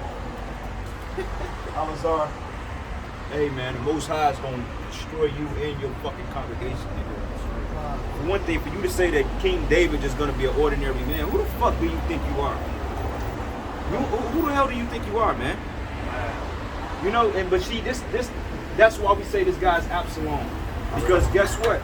I question the theory why Apostle Tahar has so much mercy on this nigga, but I gotta realize David and Absalom literally tried to kill David and slept with his concubines. And David was like, man, just chill, you know. They're like, we gonna take the load. What the Most High do to Absalom? Killed his ass. Yep. So he come in that same spirit. Yeah, man. Because this guy, Alizé, this is what he would do. This guy would literally try to go up to the heavens and try to overthrow the Most High or YAHAWASHI. He said, well, no, you can't sit. We need the Levitical priesthood back. Yeah. That's basically what he's doing. Because the scriptures say that he would set up the throne of David to be forever and ever, man. And he was going to raise up David, thy king, to rule over Israel under YAHAWASHI. Yeah. Brother's been doing lessons on it all week, man. But you still won't humble yourself. Yeah. You know? So, yeah, that guy's wicked. He's Absalom. He may be Korah, too. Man, he's the only one that got his hair cut. I think so. Maybe No. This verse 15, it says, but he that is spiritual judgeth all things, yet he himself is judge of no man. It says, for who hath known the mind of Yahweh, that he may instruct him? But we have the mind of YAHAWASHI Mashiach. That's right. And just as brother was speaking on Alizé, man, you can't instruct the apostle knowledge of great millstone. You're not in a position to tell these men that's been doing this for 30 plus years that they going off. They know more than you just off of experience and wisdom and time preaching the scriptures. You a fresh fish trying to come in and switch up the whole thing. Most I don't deal like that. And it says, 1 Corinthians 3:1, and I, brethren, could not speak unto you as unto spiritual things, yeah. but as unto carnal, Right. even as unto babes in a Mashiach. And that's going into teaching styles, man. You know, certain like we said, certain time we don't have to bring out 3-4 syllable words. If we have a Jake that comes in and we can perceive that, you know, he's from the hood, we don't need to bring out the words. We would say I become all things for all men. So we speak on the level that pertains to them. But if a scholar come in, we can get, you know, we can put on the glasses and get scholarly if we need to. Right. You know, because that's what YAHAWASHI did with us when we started learning. You know, yeah, he could have spoke to us 100% spiritual, but we just been totally confounded. Like, what are you talking about? I don't understand. You've been lost, you know? So we got to water things down with Jake. And it says, I have fed you with milk and not with meat. For hitherto ye were not able to bear it, neither yet now are ye able. You know, so not everybody can understand. There's even things that we don't know, man. We're still learning every day. There's things that the apostles still haven't really broke down to us yet, but they know the breakdowns for it. Right. You know, but it only comes at a specific time when we're ready to receive it. Exactly. Because 3, 4, 5 years ago, the apostles was doing some heavy breakdowns.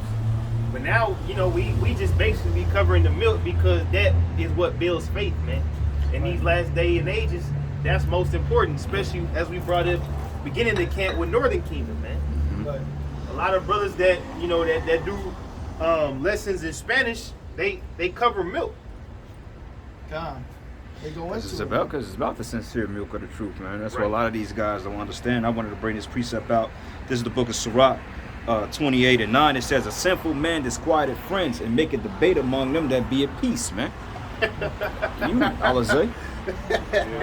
You can't do nothing but switch it up. Yeah, like damn, dude. Like that's the whole spirit's been on this whole King David tip. All week we've been going into that. It's like we got to go back and we got to correct people's rewrites, man. You know what I'm saying? This is like we got to, how when somebody stitch something off, you got to take it and re-seam it. That's all we're doing. You guys break something down wrong, we come back and we put it in its right perspective. Because obviously you're incapable of harnessing a sword like you think, I mean, what's so hard with teaching what was taught, man? Well, see, he's an attention whore. He does it for attention. You know what I'm saying? He's doing it because he's a reality show. He wants attention. Yeah, and that's wicked as hell, man. Because this nigga, I put up the video. Not only is he charging people for this reality show, but this nigga's got an energy drink sponsor right here. He's got a can right there with it, and he's like, "Yeah, we sponsored by so Right. I'm just like, what are you doing, man? We charging people for the debacle that happened at the Passover, man. Right. You're supposed to repent and let that shit go. Not turn around and try to flip it and make money off of it. You know what I'm saying? If you were sincere about your apology, you would just let that go, not try to make a reality show and charge brothers for the inside scoop. Letting things go don't exist in that man's mind. He gotta He's keep a woman. going. He gotta do more scary hour sit downs. He's a woman. Scary hours. That show that's demonic. Nigga, a scary hour at 3 a.m. That ain't 3 a.m. full of demons, man. If you're staying up to watch that, Like who the fuck is watching that shit? Like who gonna really sit up 3 o'clock in the morning and watch get it your sitting rest. there? Like, bro, chill. Get your rest. Catch that dude in the morning. That's why I said Sirach 32:17, a sinful man will not be reproved, but finding an excuse according to his will. That's him, bro. So at this point, what can we do with this guy? He's not going to be reproved. He's not going to repent. He's not going to acknowledge that the apostles and elders of Great Millstone got it right. So he basically keeping us sharp. Basically, you a tool to keep us sharp until ultimately your destruction is going to come upon you.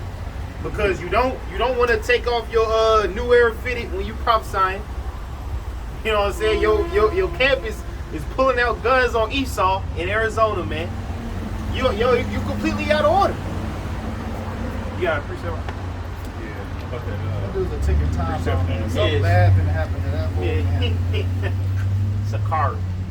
Y'all finna get fucked up. It's a car. Yeah. This is 1 Corinthians 1. 1 Corinthians 3:1. It says, "And I, brethren, could not speak unto you as unto spiritual, but as unto carnal, even as unto babes. Hamashiach, I have fed you with milk, and not with meat, for hitherto you were not able to bear it. Neither yet now are ye able." Nah, that's the spirit that came out twice. Okay, so knock you Yeah, they good. Hey, because that's the thing, man. Hey, it's not given to everybody to get all the understanding. Like we was talking about the book of Genesis. That's a very, very deep book, man. That's like the hardest book in the Bible to break down. Right. That and Revelation is the two.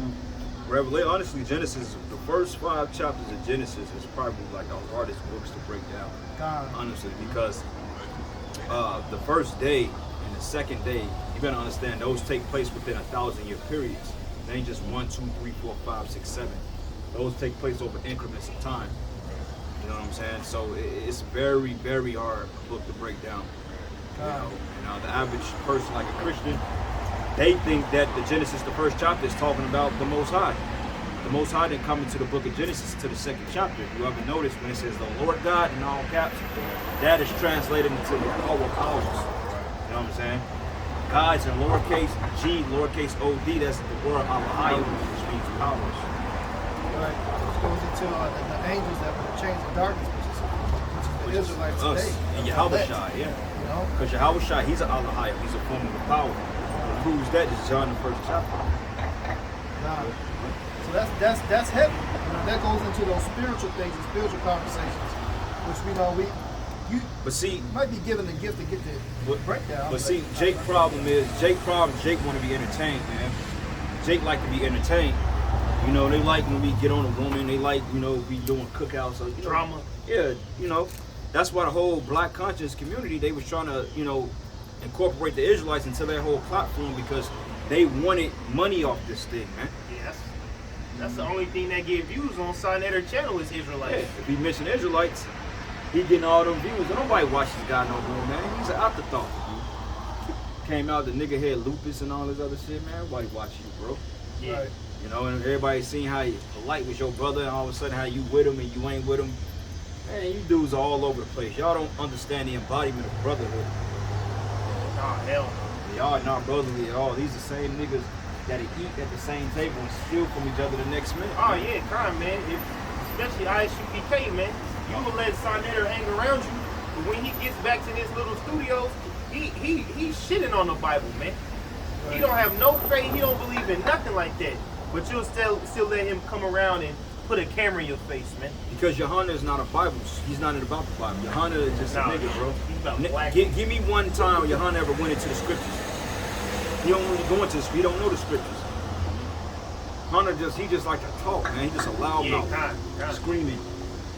That's why those brothers, I forgot what camp it was, but when they was trying to run the brothers off the corner, they're like, this General Yohana, yeah, Pittsburgh. They're like, this General Yohana's block. Like, nigga, I don't see Yohana on that case up there. That shit say Mill Creek Parkway, not General Yohana. You know? So them guys are carnal as all hell. Yeah, tell his ass to come out on these streets, man. And that's another thing. You got our leaders, our elders, apostles. They on the street with they men. Right. Out there on the front line. Name a time that David went on the front line with his men. Ooh. Right. And then you call yourself a commanding general, so you got to be out there to command shit, bro. Like, you can't command shit. You got to be on the front line, bro. Yeah. Brothers out there freezing, man. You out there eating chicken. Yeah. Houses be bundled up in January, February. When it's cold, we be out here together, cold as hell. Right. Yeah, ice bundled up up. that shit. Hand warmers. Yeah. Be like this. Hey, I gotta go take a break. So you ain't commanding nothing, man. You just running your mouth. Yeah, you ain't willing to suffer for your YAHAWASHI. Nah, yeah. That's why Zariak got juice, man. Zariak, you done read Ecclesiastes 12 plenty of times in your life, but you still went to Walgreens or wherever you got, and you rolled up your sleeves just like a regular Babylonian, man. You probably got that shit in the UPK school. They probably come. Yeah, give me that how should I say yeah, I was off the train of thought. So basically feed my sheep, man. When he told Peter, he said, feed my sheep. Because that's what this is about. You gotta feed the sheep, no matter how you feel. This is the book of Romans 12, verse 1. It says, I beseech you, therefore, brethren, by the mercies of Yahweh, that ye present your bodies as a living sacrifice. It's a living sacrifice, man. Meaning that whatever happens, you got to come out here and do the word to the Most High, say quit time. You don't want to have to get back out there like, I think, when was that? The apostle said that everybody, I think after like 9/11 or something like that, they said that everybody tried to come back out and be all Israelites and stuff. A lot of you guys sold out. They figured 100 took like a 15-minute break, a 15-year break, man. That's what the apostle said. He took about 15 years, man. Said the nigga grew dreadlocks and everything. Went back into the world completely. So he already know that he's not fit for meat for repentance. Because what it says, bring forth fruit that's meat for repentance. So if you took a 15-year break, you know you're gonna be destroyed. So it's just like, why you even in this? Go back, you know? Okay, I got that. Take your hand off the plow. It says, ye present your bodies a living sacrifice, holy, acceptable unto Yahweh, which is your reasonable service. Said reasonable. I mean, that's within a realm of reason. It ain't like the Most High is asking you to do too much. You putting your life on the line working for Esau every day, or going to whatever, doing your daily endeavors. Like construction work, that's a dangerous job. Working on a highway, that's a dangerous job, man. So how much more of this? Any even out here, the Lord protects you. You got the angels encamping around us, man. Yeah, but when you step out of the truth, that protection is gone. Yeah. Right, because you did not provide your reasonable service. This is a reasonable service to do. This is the least we can do is come out here once a week to teach, but for 2.5, 3 hours, out of all the hours of the days of the week, we at least come out here reasonably one time every Saturday, or it might switch up to another day of the week. And then throughout the week, what? We do shows, at least one show a day. That's a reasonable service. But he do one sit down for an hour, drinking cognac, talking shit. Right. And going off and fucking up the breakdowns. You're not reasonably doing a service, man. There's no reason with you at all. Look, man, if you're gonna drink the yak, bro, at least don't let it be known. I mean, I know brothers, they have wine and shit like that, but like you getting drunk, man, you can't be doing that. You know what I'm saying? Cognac can get you mad. You won't be in the right state of mind. Now, brothers, they know how they little shit when they do the lessons. Well, it just depends, but we try to be discreet. Right. And sometimes when we be in the midst of, chilling, spirit might hop on us like we gonna do a lesson. We gonna do this and that. Brother might already have something to cut, but we sober up, man. We ain't sitting up there making a gimmick out that shit. We ain't say, hey, bro, let the nigga in with the 100-piece chicken wing, man. Yeah. No, you ain't on that. That's the problem. You niggas eat too much fried chicken. Because the point is to feed the sheep. Yeah. If you got a flock of sheep and you only feed them once a week, are they gonna be there the next? No, they gonna die. But the apostles encouraged us to hand out meals daily, man. Brothers upload videos at 3 a.m. I'll be up. I'll be like, damn, Brothers don't sleep. It's like a brother go to sleep, he up doing videos. Bust out a whole 30 minute sit down, 2:30. 2:30 in the morning. In the spirit, though. That's usually when I put mine out. Mine shows come out Yeah. I'll be 1 a.m., 2 a.m. But this is Luke chapter 9, verses 6. It said, YAHAWASHI said unto him, let the dead bury their dead, but go down and preach the kingdom of the Most High. Yeah, basically, man, fuck all that other shit you got going on, man. Because you had the excuse that I got to go bury my father. I got to go get a house. Lord, like squad, all that. Like them guys from Detroit, remember?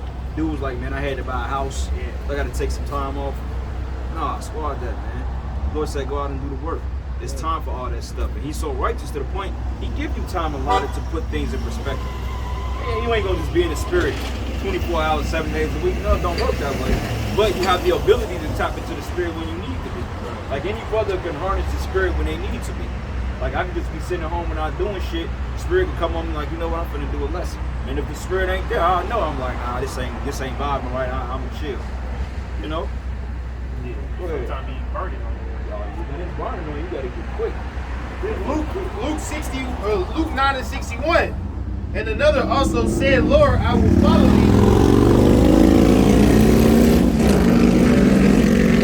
Lord, I will follow thee, but let me first go bid them farewell, which are at home at my house. And YAHAWASHI said unto him, no man having put his hand to the plow and looking back is fit for the kingdom of heaven. Right, so if you took a 15-year break, you out of here, man. Period. Especially if you totally went back in the world, you dropped YAHAWASHI.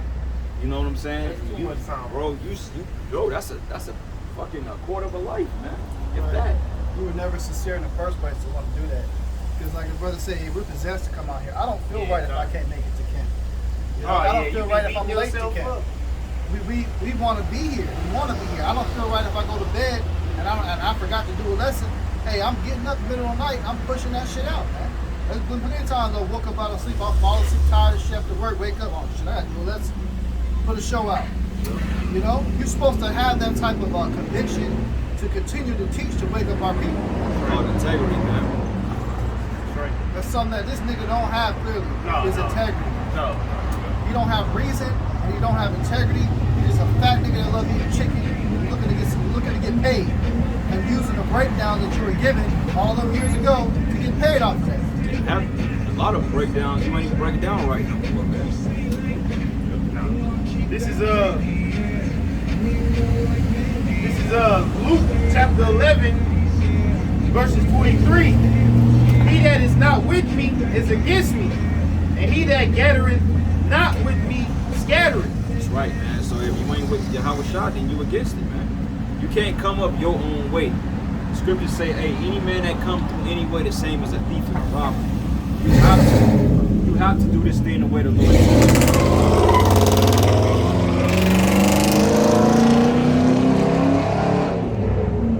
And means dealing with stuff like that.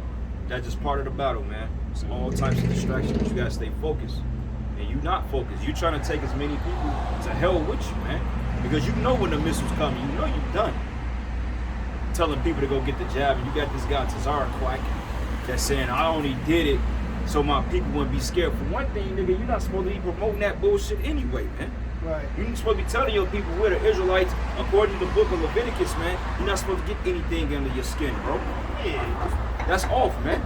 So you're not supposed to. Dog, what are you doing? Now you gonna tell me to go get the MOTV next? Yeah. That's why everybody was cursing you out on your platform, because they say, wait a minute, you say this, you call a white man a devil, but you go get his untested such and such, man. And it's proven that every Vanessa nation needs to undergo 12 to 14 years of rigorous testing to make sure that it's safe and efficient, man, and effective. And even then, none of them really are. Yeah, they really are. Because I seen this dude, this scientist, he was coming out whistleblowing on the shit. And he was saying not to take it no more. This dude was well known for standing for the Vanessa shit. I forget this guy's name. He got the glasses on. He's an Edomite. But even this damn devil, man, hey, he's a demon, because he knew when it came to the FLU Vanessa's shit that was out there, even that too. Got lost in my head. You know, all them shits is really poisonous for you, and you have people blowing the whistle on it. But this shit that was created within a matter of months, y'all people's flocking for it. You gotta be out your damn mind, man. It's obvious. How many videos are we seeing daily of motherfuckers, people having seizures and shit, and shaking up control of the Edomite women dying and shit, face all froze? Check this out, man. I was looking. Oh, that's a spill. Speak on that. Yeah, man. They said that's after they took the fucking That's a real life zombie right there. Yeah, they said it's after she took the what's her name. And this is the shit that they're promoting. Right. My daughter works for the CDC. And they had to cut this one woman's arm off for taking that vaccine. Wow. You said your daughter worked for it? Yeah. Wow. I see all that shit. Oh yeah, see that shit fucking two people up, man. And it's happening on such a high level scale that we don't even imagine, because there's only so many testimonies that are going viral. Only a few token ones actually pictures go viral, like the brothers pulling up. There's hundreds of thousands of cases like this going all over the U.S. People are dying and having heavy reactions behind this shit. Yeah, because they're only reporting not even a % of the deaths. They're not. They don't want to report none of the reactions. They're not reporting shit on the news. And that's funny though, because they just that 3-letter word, we don't say it because the algorithm started jumping off the page. But basically they just made that mandated. Well, not mandated. The 3-letter word said that the Pfizer shit is now safe. And Pfizer really believe. You look at the history of Pfizer, they deal with technology, man. Makes a lot of sense, because out there in certain countries, I think it's not in Switzerland, but I think it's Australia, if I'm not mistaken.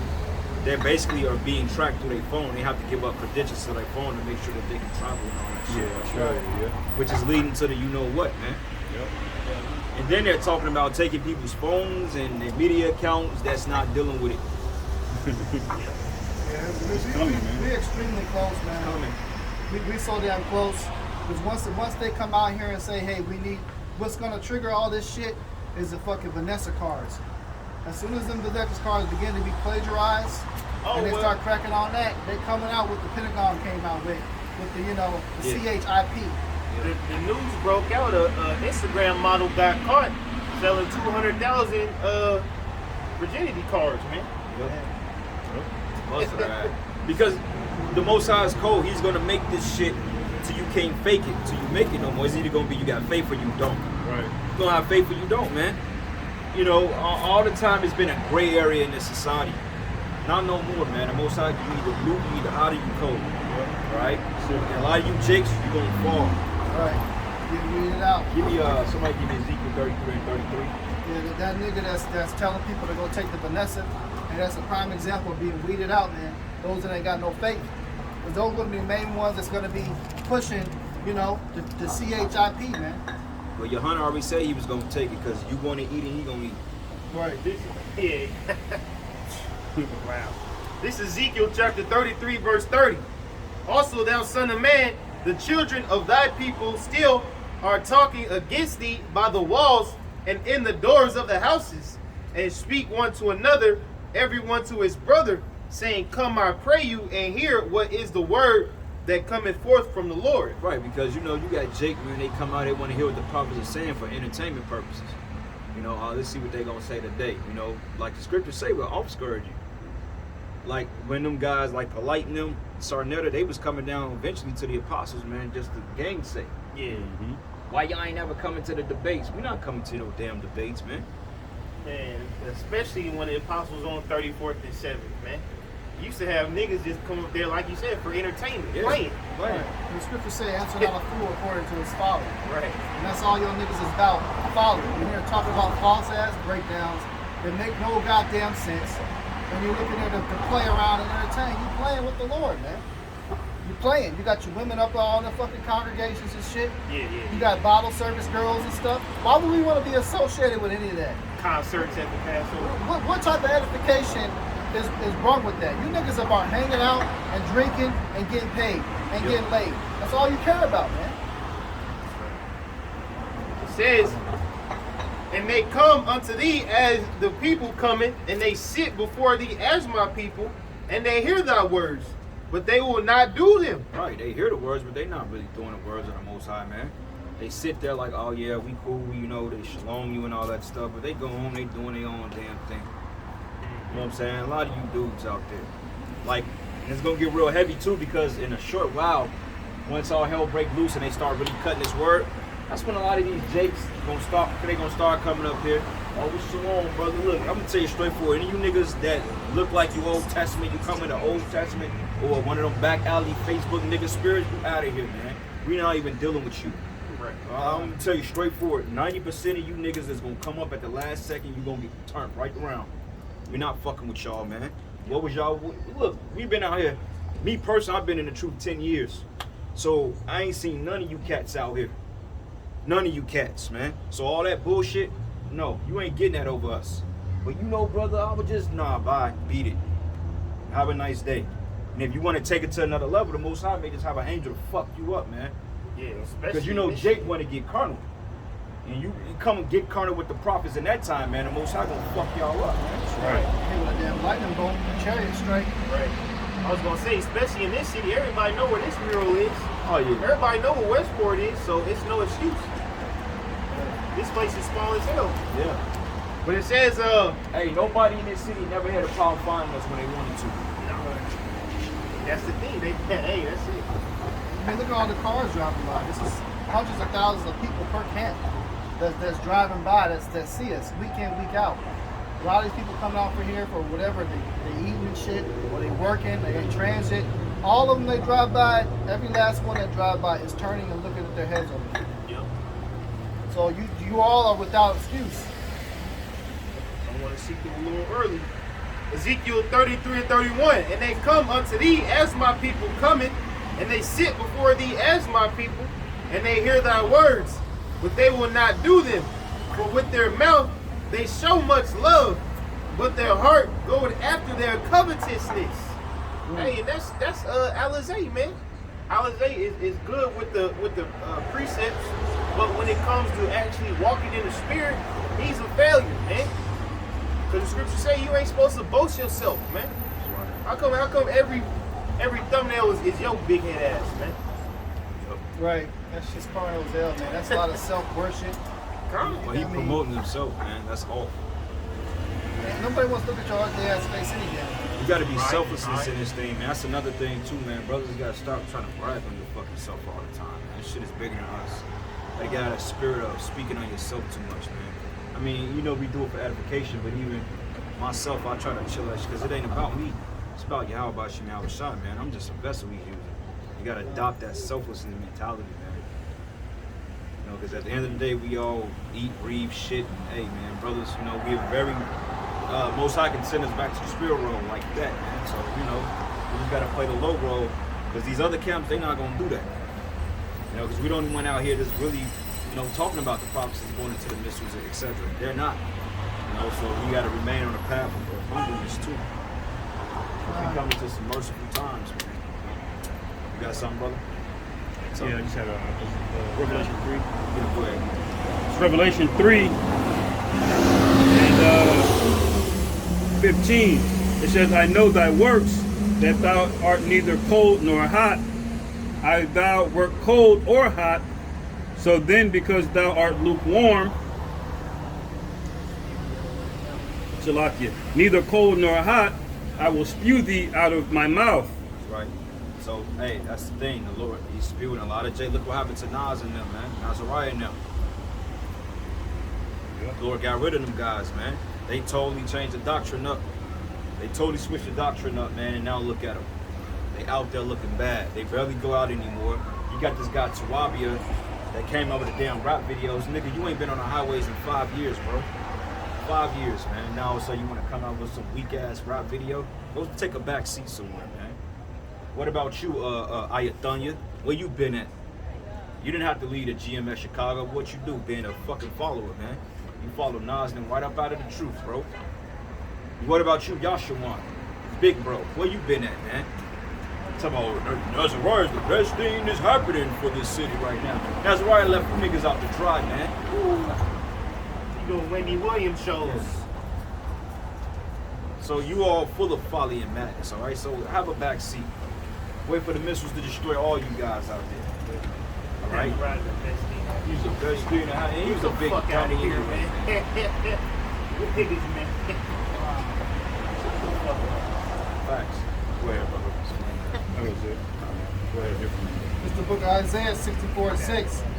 But we are all as an unclean thing, and all our righteousness are as filthy rags. All of us is filthy rags, man. That's why he said, why is earth and ashes proud?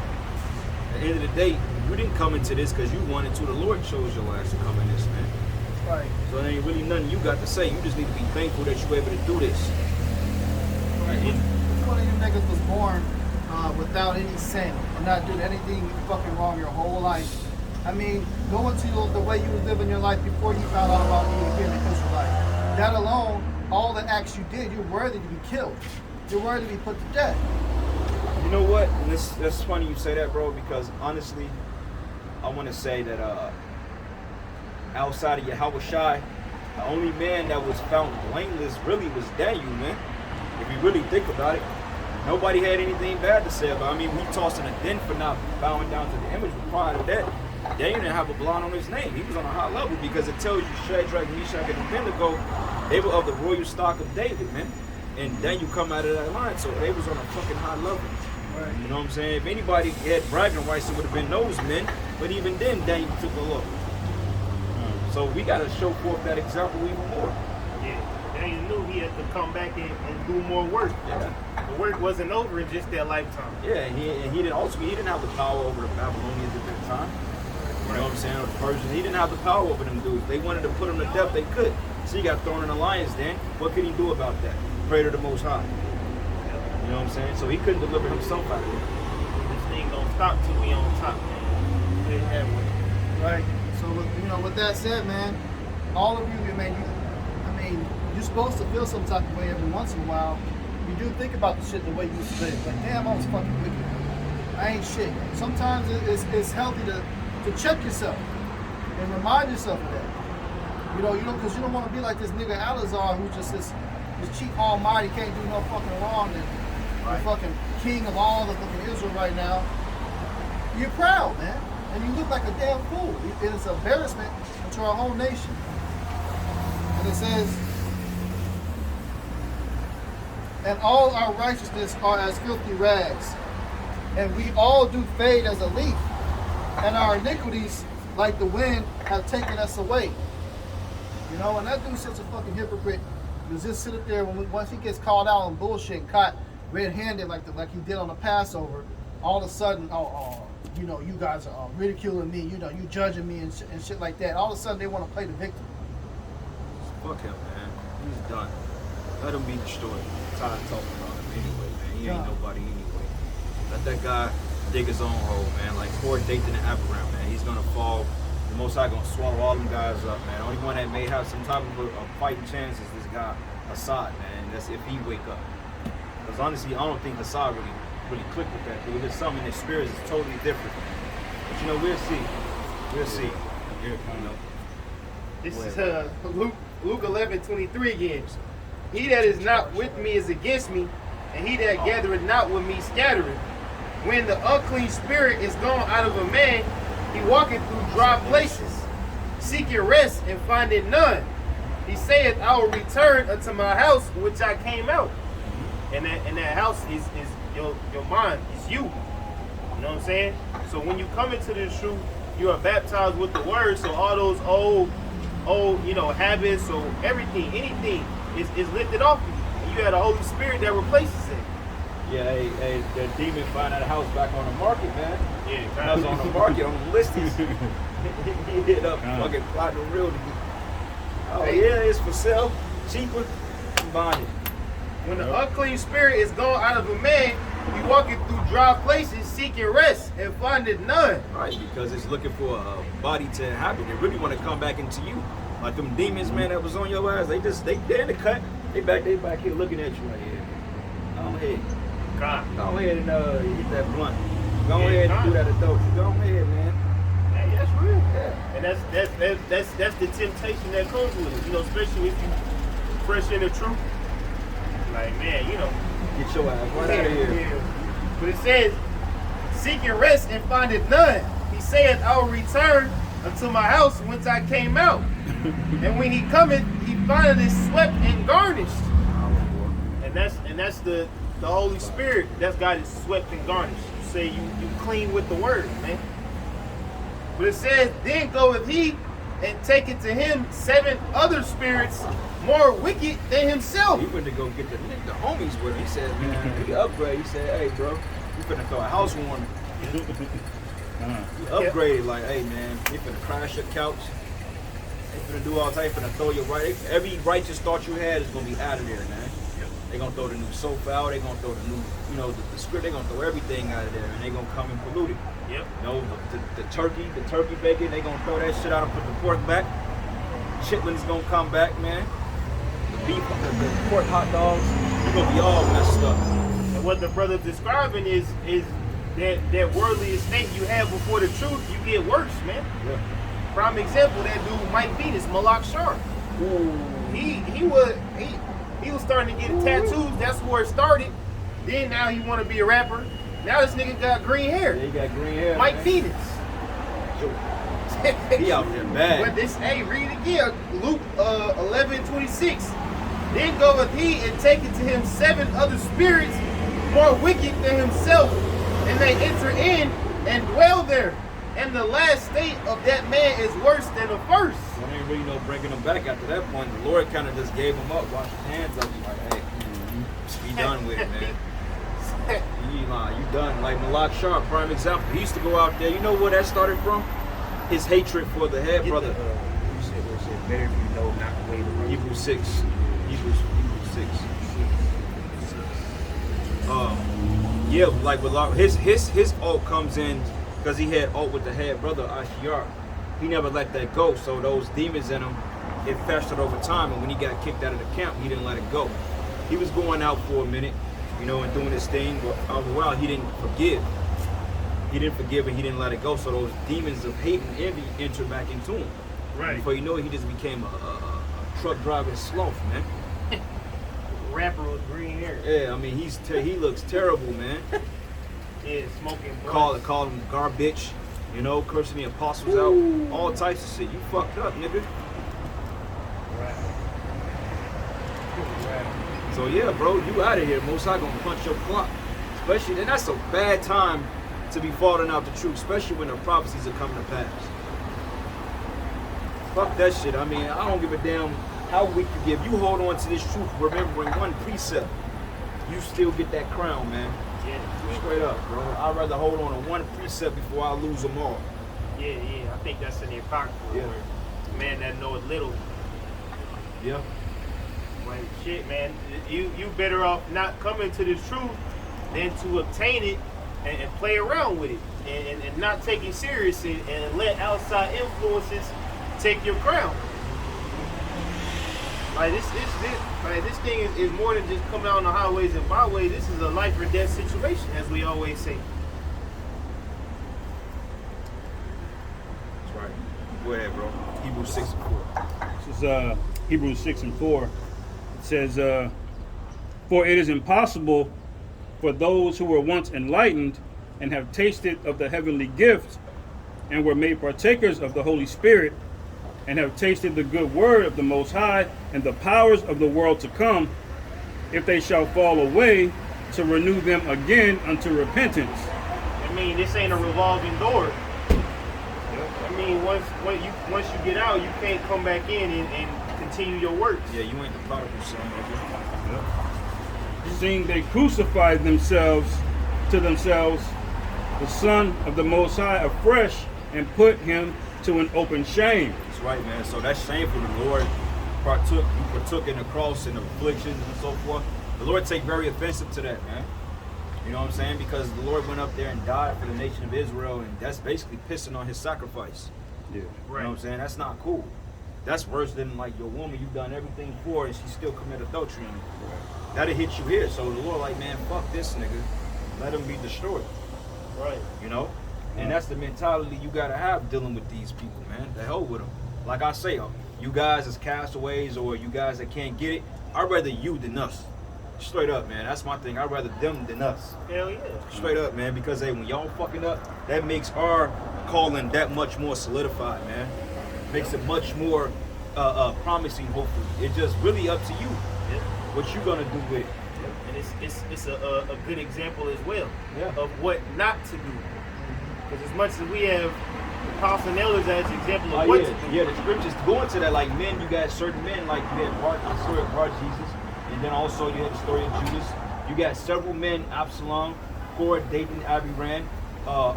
Give me some more wicked. You had Jeroboam, Rehoboam. Yeah. Okay, you had what's this man's name? Joab, and several more men. Saul.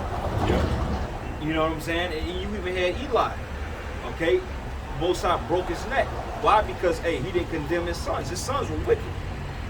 You know what I'm saying? And then the Most High judged him. He said, look, no matter how righteous or how right you were, the fact that you didn't bring correction to these men, so you got to go too.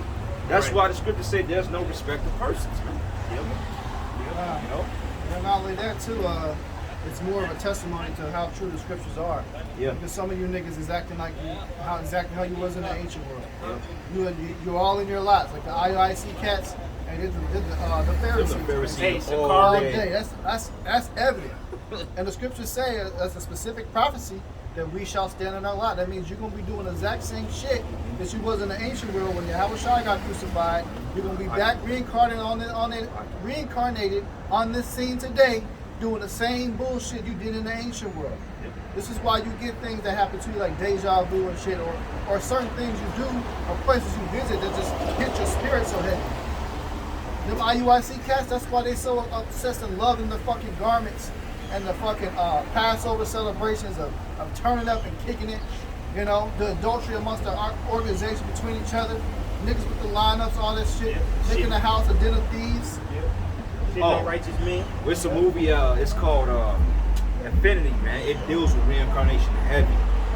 Dude was basically a sword. Yeah, you Mark see that? Wahlberg. Yeah. Dude was basically a sword, but he knew how to use the sword every lifetime, man. Yeah. He was like, how the hell I have knowledge of this? Because he came back in his lot. This is the book of Daniel 12 and 13. It says here, but go thou thy way till the end be, for thou shalt rest and stand in thy lot at the end of days. God. Right there, man. And you know what's so weird? I've read this scripture 1,000 times before I came to the truth, and I didn't even understand. I'm like, what the hell does that even mean? Understood. I just took from, okay, the end days. But what it meant to stand in thy lot, I didn't even know that was talking about reincarnation. But now you in the truth, it makes a lot of sense. Yeah. Right. Like, oh, wow. It also proves predetermination because you have a lot when you get back. Yeah. Like, this is what you gonna be doing. Right. So some of them niggas they can't help themselves. You're not even paying what? You focus. Some of them niggas they can't help themselves on what they do. They just Yes. they the exact same person they was in the ancient world. Like Sakari. Right. Well, that's why Couldn't help but to. that's why the scriptures say, and hey, what's so funny that the guy of the Sakari sect during the time of the Romans, his name was Eleazar. Eleazar. Eleazar, man. He said, yeah, that's One, yeah. He said, yeah, man, them Sagrami, we them niggas. we them niggas. He said it just like that. Right, yeah, God. You right on that, buddy. And he was happy about You that. them niggas. But the Most High has such a delusion on you guys. You know, the Sakari were taken down. Right. And what's going to happen with these guys, they going to do something stupid. They might end up getting into, we were speaking about it in the group chat. They may end up, because, you know, they draw a lot of attention. They may end up getting into a shootout with some niggas, getting into it with Jake. And then Esau may come in, they may get into it with them too. Because either way it go, they going to get disbanded, man. It's not far-fetched. Yeah. They already bring guns to camp. Yeah. You know, all it takes is the right demon. The right demon to set something off. Jake Right. come up talking shit. Hey, fuck y'all niggas. They going to get carnal. Right, or Edomite. Edomite gonna come up, or a fucking little Centurions roll up on them niggas gonna clap back, man. It could be a big ass fucking gunfight. And hey, that's why we said that Sakari and ISUPK are set up to demonize the prophets, Israel, man. Yes, Because when they look at those men, they gonna see the spirit they embody, and they gonna blame us all for that. Right, You yeah. see, because we always say Esau likes to paint a picture with a wide brush, man. Right. He ain't just gonna say, oh, well, that's GMS. No, he need an Yeah, excuse Esau on don't taking care. a whole goddamn organization down. Right. That's what he does, man. That's why the scriptures say that the ministry be not blamed, man. Right. That's why they strategically came up with that Southern Poverty Law Center list. Mm-hmm. You know, Them first niggas made the Dennis. Sakari. they was the on there. first ones on it. We was the last ones to put on that list. Yeah. Right.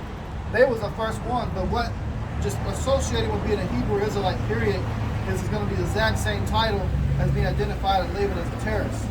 Right. But it's going to be more severe because this is going to be something that's in Esau, what he considers his land. Right. Yeah. That's No, going to be homeborn, so they're going to take it a lot more serious than what they do overseas. notice how they still call us black Hebrew Israelites no matter what. How many times we correct them? Right. Because they don't care. That's their category that they made up for us. Yeah, that's Right. a term. They don't give a damn what our arguments are. They put us in that same box, you know. Right. And when you look up the Southern Poverty Law Center, it specifically says these people have the ability to become extreme. These are a potential threat. So they're already ready to go. So them some car niggas is gonna be the ones that kick the shit off. Yep. They're gonna end up shooting a fucking cop, get a big ass fucking firefight with one of these motherfuckers. It's gonna make headline news. You're gonna have all these fucking Edomites that can't stand us anyway, pulling out their cell phones, recording every single footage, zooming in on the bullets flying through the air and shit. They're gonna make sure they cover every single centimeter of that interaction. Well, check this out. This is 2 Corinthians 6:3. It says, giving no offense in anything that the ministry be not blamed.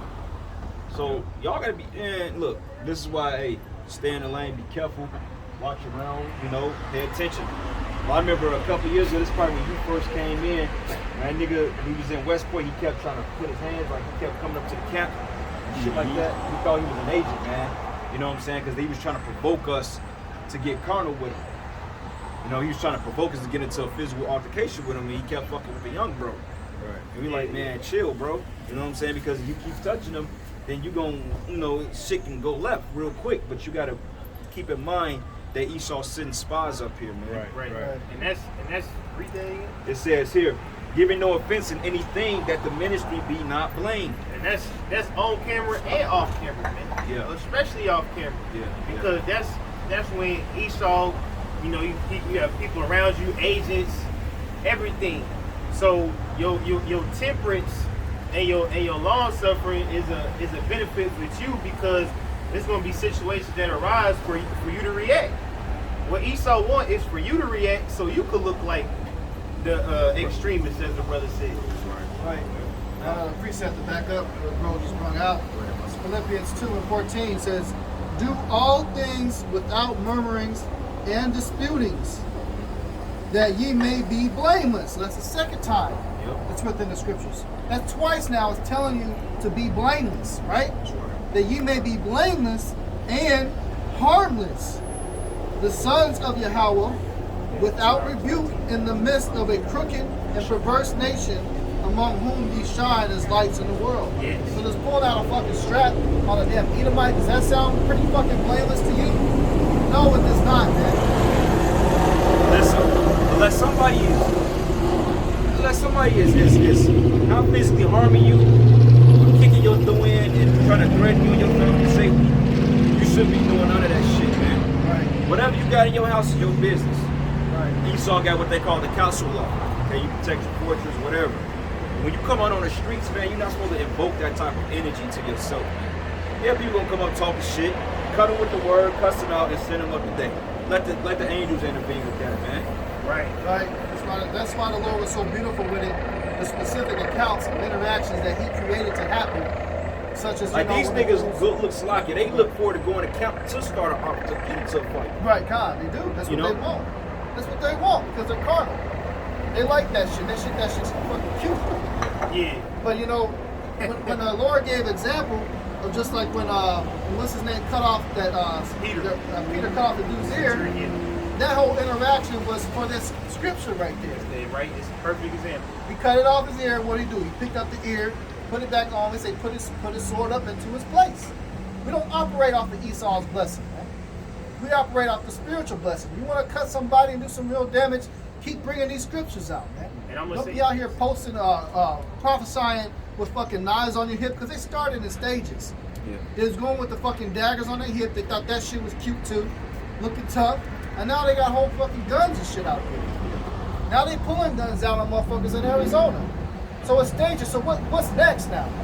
Next is to pull the trigger. Well, that's why I think Sakari's set up, bro. I think he's an agent, bro. He might be an agent, man. I wasn't surprised. You supposed to be that well versed in the scripture. You mean to tell me you never read any of those Bible scriptures? Oh, I forgot because you all about the law. The law supersedes everything. My bad, bro. Right. Chief priest, Grand Poobah, Alazar, Eleazar, Bon Lawyer. I'm the reigning priest. Right. And it says, without rebuke in the midst of a crooked and perverse nation, among whom ye shine as lights in the world. Which means there's a spotlight on us at all times. We shine, we stand out. Right. We're in these garments, we look different.